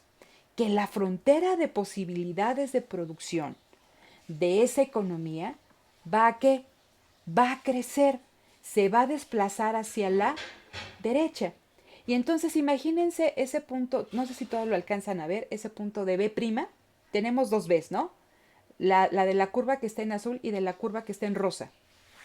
Entonces, la curva que está en rosa, ahí tengo una B con un subíndice, una B'. Imagínense que ese punto fuera un punto inalcanzable en una primera etapa. ¿Por qué? Porque a pesar de que yo yo quisiera producir esa cantidad de ambos bienes, en este momento no puedo, ¿no? Imagínense que ustedes quieren producir 10 pasteles, pero nada más tienen un horno. ¿Qué les permitiría hornear o tener esos 10 pasteles? Pues tener más hornos y también tener más harina, ¿no? Diferentes insumos. Entonces, esa inversión que está haciendo esa economía en un determinado momento en bienes de capital le va a permitir en el mediano y en el largo plazo que haya ese crecimiento económico. ¿Y cómo se va a ver reflejado el crecimiento económico? Con un desplazamiento de la curva de frontera de posibilidades de producción a la derecha y puntos que antes eran inalcanzables, ahora son alcanzables y quedan ya sea dentro o sobre la frontera de posibilidades de producción. ¿Sí queda claro esta cuestión, chicos? ¿Hay renuncia? Sí, porque estoy renunciando a consumir en este momento un bien, en este caso las pizzas. Pero ¿qué? Le estoy apostando a producir el bien de capital que en el largo plazo me va a permitir a mí ¿qué? Me va a permitir crecer. Es lo mismo con ustedes en este momento. Si siguen durmiendo, ¿no? Si están ahí en su casa viendo la televisión, lo que ustedes están apostándole a un bien de consumo inmediato, ¿sí? Pero están renunciando ¿a qué? A tener una educación que en el largo plazo les permitiría tener mejores oportunidades profesionales, laborales o en términos de estudio. No sé si me explico con esta cuestión del crecimiento económico. Si ustedes siguen, ¿no? Como con esta tónica de desayunar, me levanto, me duermo, ¿no? Pues ahí te vas a seguir moviendo en esa frontera de posibilidades de producción. Pero si le inviertes a tu educación, al fortalecimiento del capital humano, en el mediano o en el largo plazo, va a haber un crecimiento económico, ¿no? Vas a tener un crecimiento como individuo. Y eso también aplica para las sociedades. Esa inversión se tiene que traducir ¿en qué? En un crecimiento económico. ¿Dudas con esto? No. ¿No? Ok. Entonces vean, esto no es de parking. Estas son diferentes formas en que el crecimiento económico se puede expresar en la frontera de posibilidades de producción. Aquí, en la primera grafiquita, ¿sí? Tenemos los dos bienes X y bien Y. Imagínense que hay un aumento o un fortalecimiento en el capital humano que se puede emplear, ¿no? En los trabajadores que se pueden emplear tanto en la producción de Y como en Z. Eso significa que ese fortalecimiento, esa mayor dotación de trabajadores, ese fortalecimiento de las capacidades de los trabajadores se va a ver reflejado ¿en qué? Si yo lo pongo a trabajar en X o en Y, se va a ver reflejado en un aumento de ambos. ¿Qué pasaría? Fíjense, en la de en medio, que el bien X fueran galletas y que el bien Y fueran chocolates. Y de repente, ¿no? Surge una innovación tecnológica, organizativa, en la producción de galletas. En el largo plazo, la producción de galletas, ¿qué le va a pasar? Va a aumentar. Si ustedes se fijan, hay un desplazamiento de la curva hacia la derecha, pero donde se hace amplia la brecha es en el factor productivo X. En el Y prácticamente sigue igual, porque ahí no hubo ningún cambio. No sé si me explico. Y en la última grafiquita, ¿no? Imagínense que hubo, ¿no?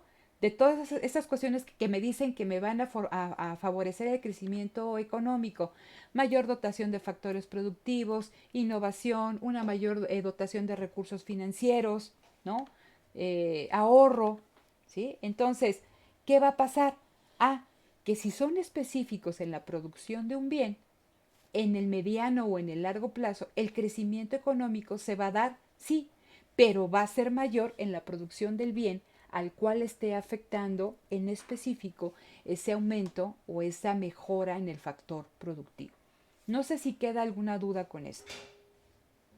No, profesora. ¿No? Dime. En el libro de Case viene un apartado donde hablan sobre los alimentos congelados y el costo de oportunidad y cómo se fueron abaratando a partir de los 50, pero también menciona que la industria puede como proporcionar innovaciones que reduzcan el costo de sus productos. Claro. Y menciona el tema del primer horno de microondas. Ujú. ¿Eso es posible para casi cualquier industria? Eso es posible para casi cualquier industria.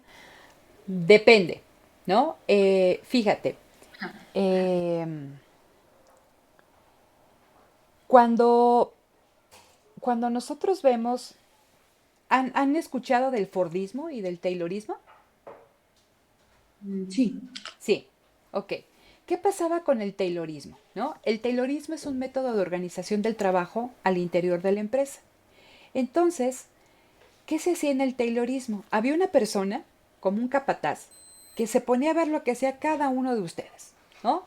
Y entonces yo identificaba entonces que Alejandra Moreno era la que mejor trabajaba y empezaba yo a escribir todo eso en una hojita. Y después, ¿no?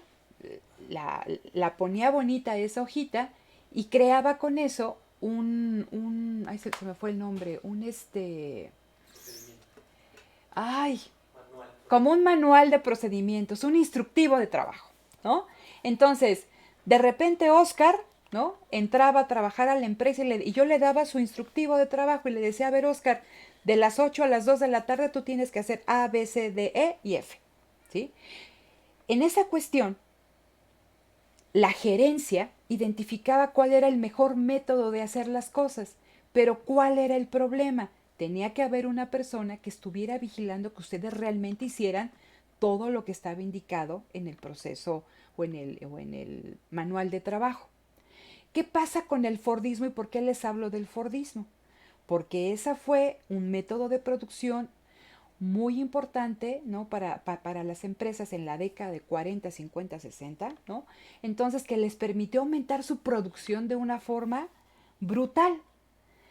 ¿Qué diferencia hay entre el Taylorismo y el Fordismo? Ah, ustedes han visto esta película de tiempos modernos, no sé si la han revisado, si no se las voy a poner ahí con Chaplin, y que está Chaplin y que está trabajando y que está la famosa banda o línea de montaje. Entonces ya no era necesario que hubiera una persona, ¿sí? Que hubiera una persona que me estuviera viendo que hiciera las cosas. No, ahora, ¿quién me dicta el ritmo de lo que tengo que hacer? La banda. Porque si yo me atraso, se va el producto al cual yo le tengo que poner un botón o la corcholata o la faz, o sea, lo que yo esté ayudando en esa etapa y ya se fue. Entonces yo tengo que estar, ¿no? Con todos mis sentidos al ritmo que me está imponiendo la máquina. Entonces, en este caso específico, ¿no? De la banda, ¿no? De la banda continua, ¿cómo se va a reflejar? Imagínense en una frontera de posibilidades de producción que tuviera aquí la producción de teléfonos y la producción de autos. Ah, que ese método productivo va a permitir que haya una expansión de la frontera de posibilidades de producción, en específico en el sector de autos, y si esa práctica no se puede, o sea, ese método organizativo no se puede aplicar en la producción de teléfonos, vamos a tener el caso de la gráfica de en medio, que aumenta en la producción de autos, que sería X, pero en Y, en teléfonos queda igual. Pero ¿qué pasa si ese método yo lo puedo aplicar tanto en la producción de teléfonos como en la producción de autos? Ah, que voy a tener la primera gráfica, ¿no? La frontera de posibilidades de producción se desplaza en ambos casos a la derecha. Entonces, de lo que tú me platicabas, cuando una innovación tecnológica, ¿no? Organizativa, puede impactar a diferentes sectores o ramas productivas, vamos a ver, ¿no? Que va a haber un aumento en la productividad de esos sectores o de esas ramas. En donde no se puede aplicar, pues van a permanecer las cosas igual hasta, ¿no? Que haya un método organizativo, un método tecnológico que permita aumentar la productividad en ese sector. En este caso, como nada más estamos hablando de dos bienes, si hay un método, una innovación que favorezca al mismo tiempo a los dos, la frontera se desplaza de forma paralela. Pero en este caso, cuando nada más afecta a los autos, ¿no? Vamos a tener el segundo caso, la gráfica de en medio, o imagínate, un método organizativo, porque no, o sea, no necesariamente tiene que ser tecnológico, ¿no? Son métodos en la forma en que yo organizo el trabajo al interior de la empresa o al interior del sector. Si hay esos cambios en la producción de teléfonos, que en este caso sería la producción Y, del bien Y en el caso de los automóviles no sucede nada, se va a dar, ¿no?, un desplazamiento en la gráfica como lo estamos viendo en la gráfica de la derecha. No sé si te contesté tu pregunta. Sí, muchas ¿Sí? gracias. Ok, entonces chicos, ya no sé ni en qué momento estamos, pero me interesa ver esto. A ver, esta era la práctica que ustedes tenían que realizar, ¿cierto? ¿Ya vieron? Sí. Entonces, tengo una serie de combinaciones, tengo galletas y tengo pizzas, yo grafico estos puntos y me dan la gráfica que ustedes pueden observar del lado izquierdo. En el eje de las Y tengo a las pizzas, en el eje de las X tengo a las galletas y ya desde aquí yo puedo ver que la forma de la frontera es cóncava al origen. Ya desde aquí entonces sé que voy a encontrar un costo de oportunidad creciente. ¿Sale? Entonces, vean. Me preguntaban, ¿sí? A ver, de estas combinaciones, dime si es alcanzable, inalcanzable, eficiente o ineficiente. Y la primera que me daban era 150 galletas con 14 pizzas. ¿Y qué es el punto? Bueno, aquí no viene, pero es el punto B, ¿cierto? El segundo puntito, ¿no? Entonces, Sí. esa combinación, ¿es alcanzable? Sí. ¿Es eficiente o es ineficiente? Es eficiente, Es eficiente. porque está sobre la curva. Perfecto, porque está sobre la curva. Después me dan otro punto, 650 galletas y 10 pizzas. Entonces, ¿dónde queda, no, esa combinación o dónde quedaría esa producción? ¿Sobre, dentro o fuera? Fuera. Fuera. Luego entonces, los factores productivos que en este momento, ¿no?, con los que cuenta esa sociedad, no me permiten alcanzar esa combinación de galletas y de pizzas. Por lo tanto, la producción es inalcanzable. No puedo decir si es eficiente o ineficiente, por eso le puse ahí que no aplica. ¿Sale? Vamos con 751 galletas y 0 pizzas. ¿Qué pasa con esa asignación? A ver quién contesta. 751 galletas, eje de las X, ¿no? Y nada de pizzas. ¿Qué pasa con esa asignación? Con esa producción. ¿Sería alcanzable pero ineficiente? ¿Es alcanzable? Sí, porque los factores productivos que tengo me permiten alcanzarla, claro. Pero ¿dónde queda? Queda dentro de la frontera de posibilidades de producción. ¿Sí? Entonces, como queda dentro significa, vean, con esas 751 galletas, yo podría producir, híjole, como, ¿qué? Como 6 pizzas, ¿no? Más o menos. 751 y 5 pizzas, ¿no? Sin embargo, no estoy produciendo, ¿qué? Ninguna. Entonces, es una producción alcanzable, pero es ineficiente. Y lo mismo pasa en el otro caso que me dicen 650 galletas, ¿no? Sitúense en el eje de las X, 650 galletas y 5 pizzas. Porque con esa combinación yo estaría produciendo pues como 8 pizzas, ¿no? 8, 9 más o menos, como 8, ¿no? Entonces me dicen, la puedo alcanzar, pero no es eficiente. Hay una mala asignación de los factores productivos.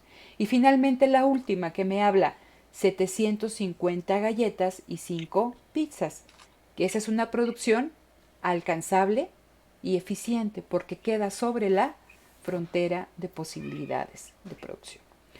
¿Dudas con estas preguntas, chicos? ¿Alguien que le haya quedado duda? No, profesor. ¿No? Ok. Entonces, vamos a lo siguiente, que les pedían que calcularan el costo de oportunidad, ¿cierto?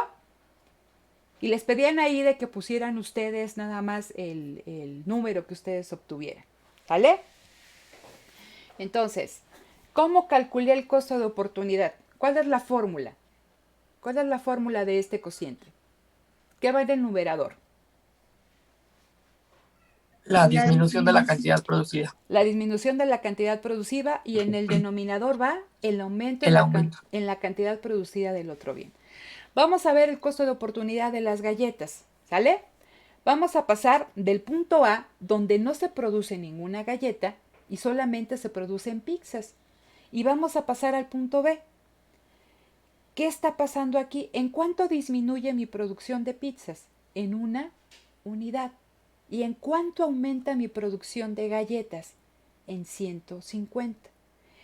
Eso me da como resultado 0.006. ¿Cómo interpreto ese resultado, ese número?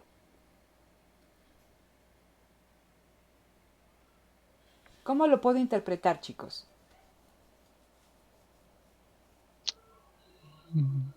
¿Que producir qué? 150 galletas. Ajá.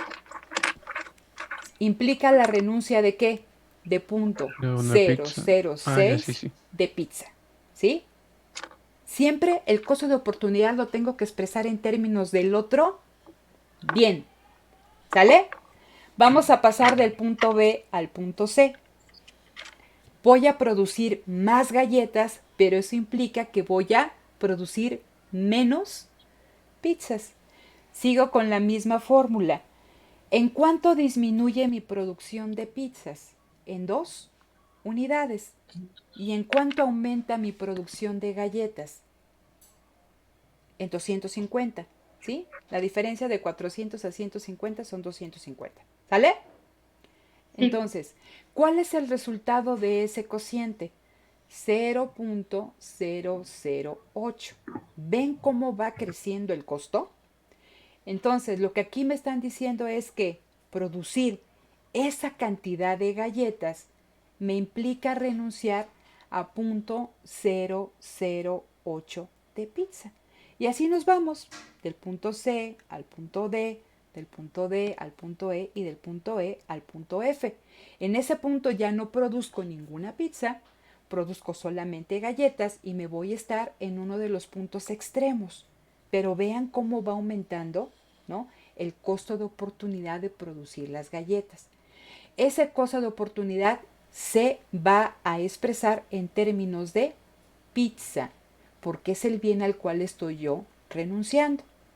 Lo que a ustedes se les preguntaba era hacer este ejercicio, pero al revés, que ustedes dijeran cuál es el costo de oportunidad de producir pizzas adicionales.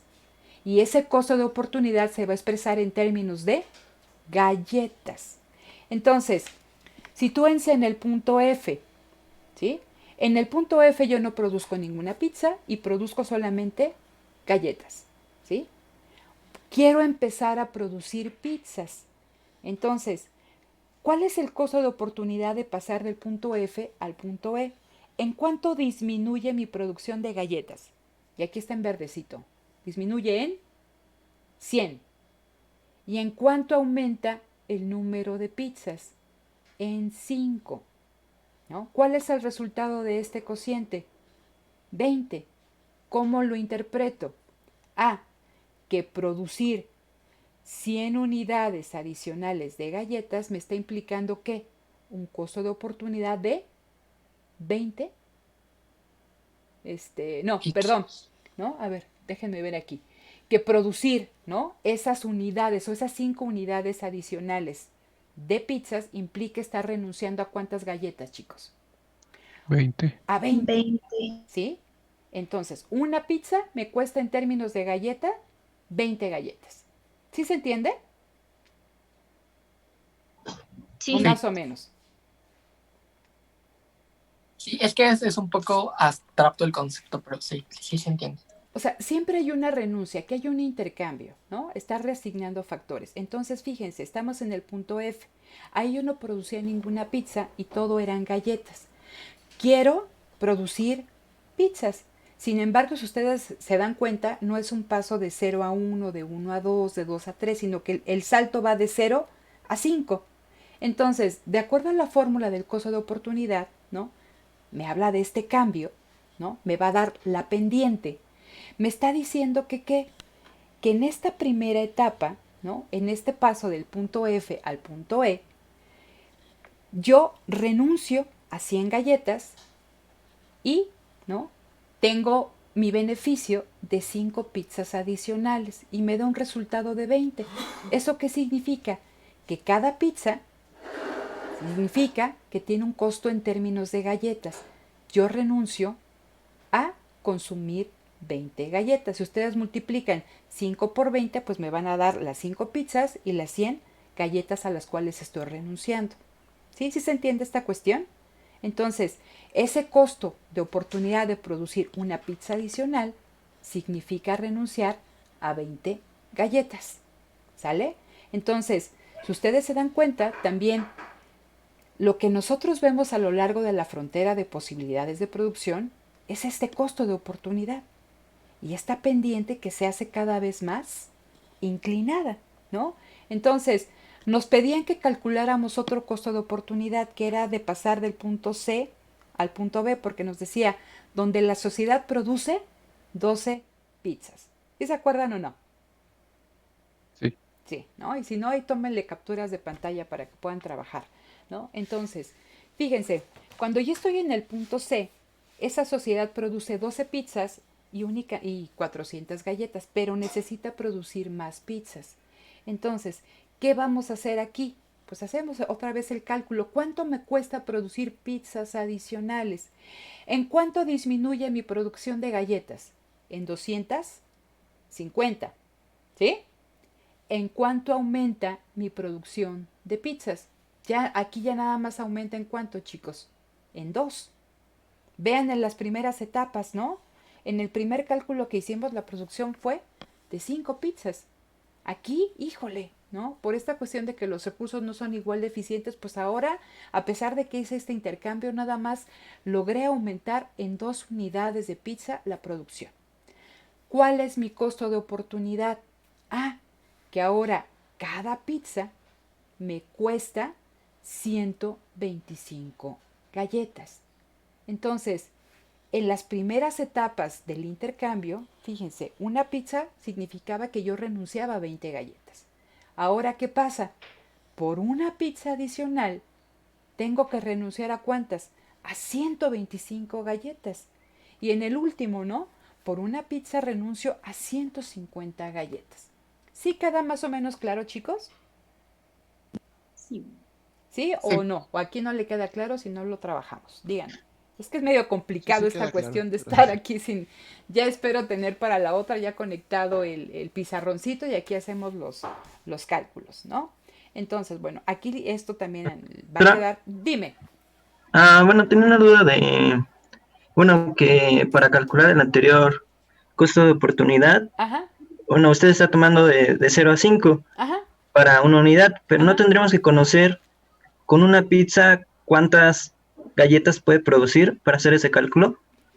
A ver, ¿cómo? Ajá, porque ahí divide entre 5 y le da 20, Ujú. pero no tendría que...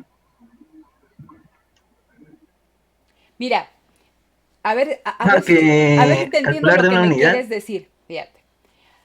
El problema aquí que quizá tú estás enfrentando es que el salto no se hace de 0 a 1, sino que me están diciendo que pasar del punto F al punto E implica producir 5 pizzas, o sea, se incrementan en 5 unidades y del otro lado disminuyen en 100, ¿cierto?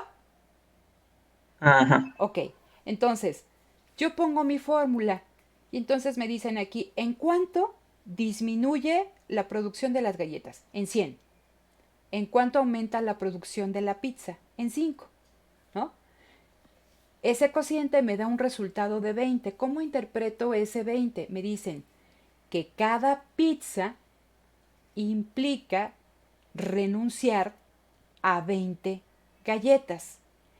5 pizzas implica renunciar a 100 galletas. Tú lo puedes ver en el agregado o lo puedes ver de forma individual. ¿Sí? Entonces, imagínate que pasamos del punto E al punto D y hacemos exactamente lo mismo, construimos de la misma forma el cociente. Ahora va a ser que estoy renunciando a 150 galletas, pero la cantidad producida de pizzas ahora es 4. Y eso me va a dar como resultado 150 entre 4 me da 37.5. ¿Cómo lo interpreto? Ah, que ahora una pizza me cuesta 37 galletas y media. Entonces, la renuncia, ¿no?, se hace más alta. Mi costo de oportunidad va aumentando. Hablábamos de esta cuestión del costo marginal, ¿no? Entonces, ¿cuál es el beneficio? Esta cuestión de costo-beneficio por aumentar la producción de una unidad adicional de un bien, en este caso, ¿no?, de las pizzas.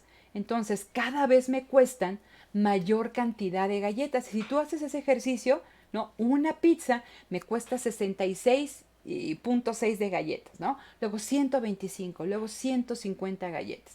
Lo que nos habla de este costo de oportunidad creciente y de la forma, ¿no?, cóncava al origen de la curva. No sé si contesto tu pregunta. Ajá. Sí, está bien, Ajá. gracias. Sí, más o menos. Bueno, más o no? menos. Ok, a ver, ¿o qué cosa es la que tú no entiendes? Es que, bueno, yo diría que de 0 a 5 pizzas Ajá. estaríamos diciendo que sería como un costo de oportunidad que iría creciendo en 20, 20, 20, 20, 20. No, porque eso aquí estamos, fíjate, si nosotros decimos que va creciendo en 20, 20, 20, 20, o sea, siempre 20, estamos diciendo que sería un costo de oportunidad constante. Pero una de las Ajá. cuestiones importantes que planteábamos al inicio de la clase es que este costo de oportunidad creciente se justifica porque no todos los recursos son igual de eficientes, ¿no?, para producir algo. Si tú tienes dos tierras y una tierra es muy buena para producir maíz, ¿no?, y tienes tierras que se dedican a la producción de arroz, y si tú sabes cómo se produce el arroz, que tiene que estar prácticamente inundada la tierra, pero tu sociedad te está pidiendo maíz, pues tú vas a quitar tierras de la producción de arroz y las vas a incorporar a la producción de maíz. Pero sin embargo, por cómo se ha trabajado la tierra, por las características de la tierra, pues no te va a dar lo mismo.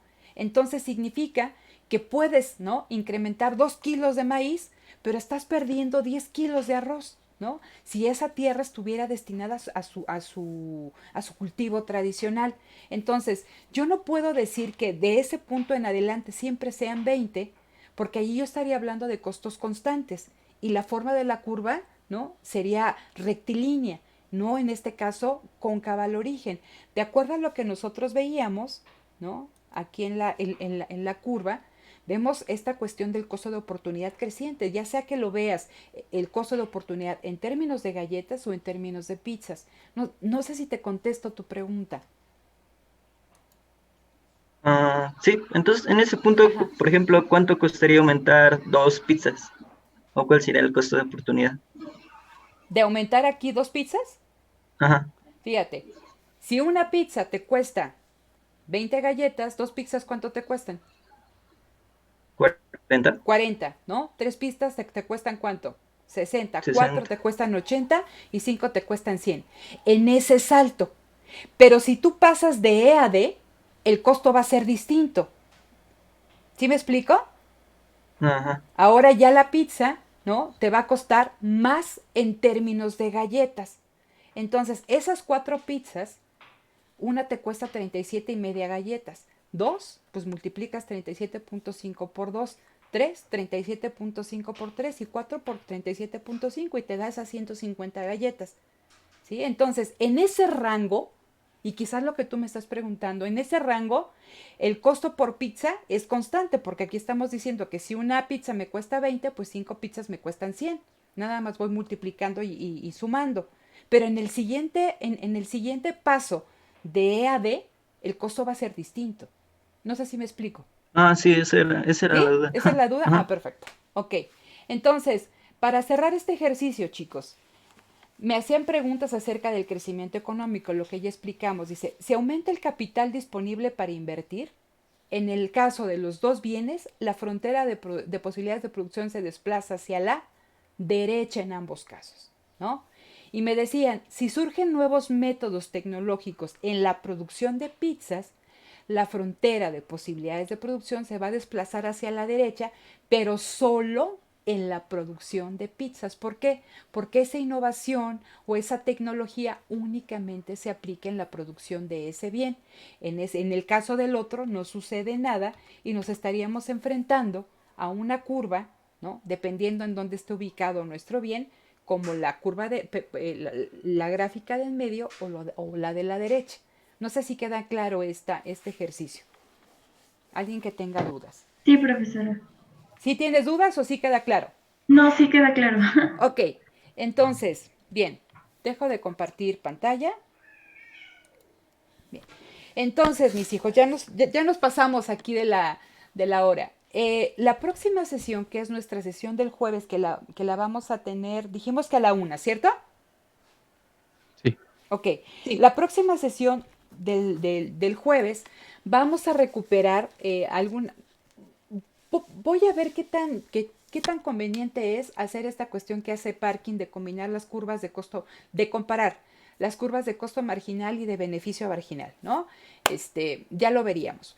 Pero lo que sí voy a revisar es o hacer ejercicios de la práctica que ustedes también tuvieron que entregar y que nos habla acerca de las ganancias del comercio.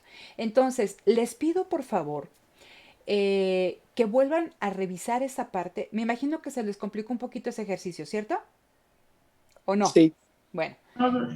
Bueno, a los que no se les complicó, qué bueno. A los que se les complicó, vuelvan a leer esa parte del documento y les voy a poner ahí en el tablero que necesito que hagan, ¿no? No lo tienen que entregar, pero sí necesito que lo practiquen, ciertos ejercicios que vienen al final de este documento de Parkin. Entonces, la próxima clase del jueves va a ser para estar resolviendo ejercicios y que les queden mucho más claros estos conceptos, ¿sí? Pero necesito que los hagan, porque si no los hacen no les van a salir dudas. Y entonces yo contesto la práctica, que creo que era la práctica 04, ¿cierto? Sí. La práctica Sí. 04 la resolvemos aquí. Ya voy a tratar de tener el pizarrón conectado y también resolvemos el cuestionario por si hay alguna cosa que les haya quedado duda de algún concepto y vemos más ejercicios. Y tendríamos también nuestra sesión del sábado a la hora de costumbre, a las 11:30. ¿Les parece? Sí, Ok. muchas Sí, gracias. está bien. Ok, entonces esto ahorita nada más que terminemos, detengo ya la grabación, ¿no? Como les comenté, todas las sesiones se están grabando para que ustedes las puedan revisar.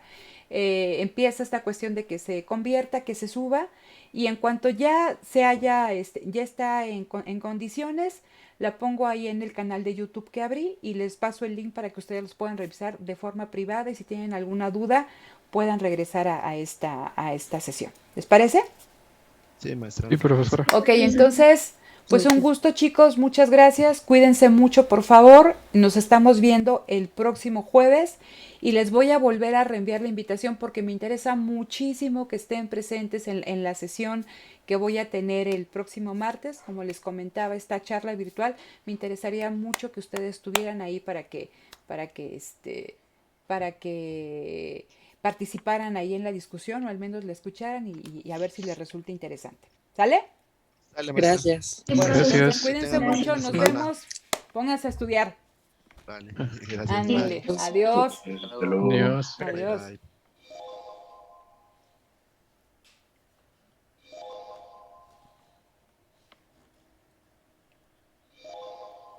Disculpe, profesora. Dime. Bueno, sobre la sesión pasada, Ujú.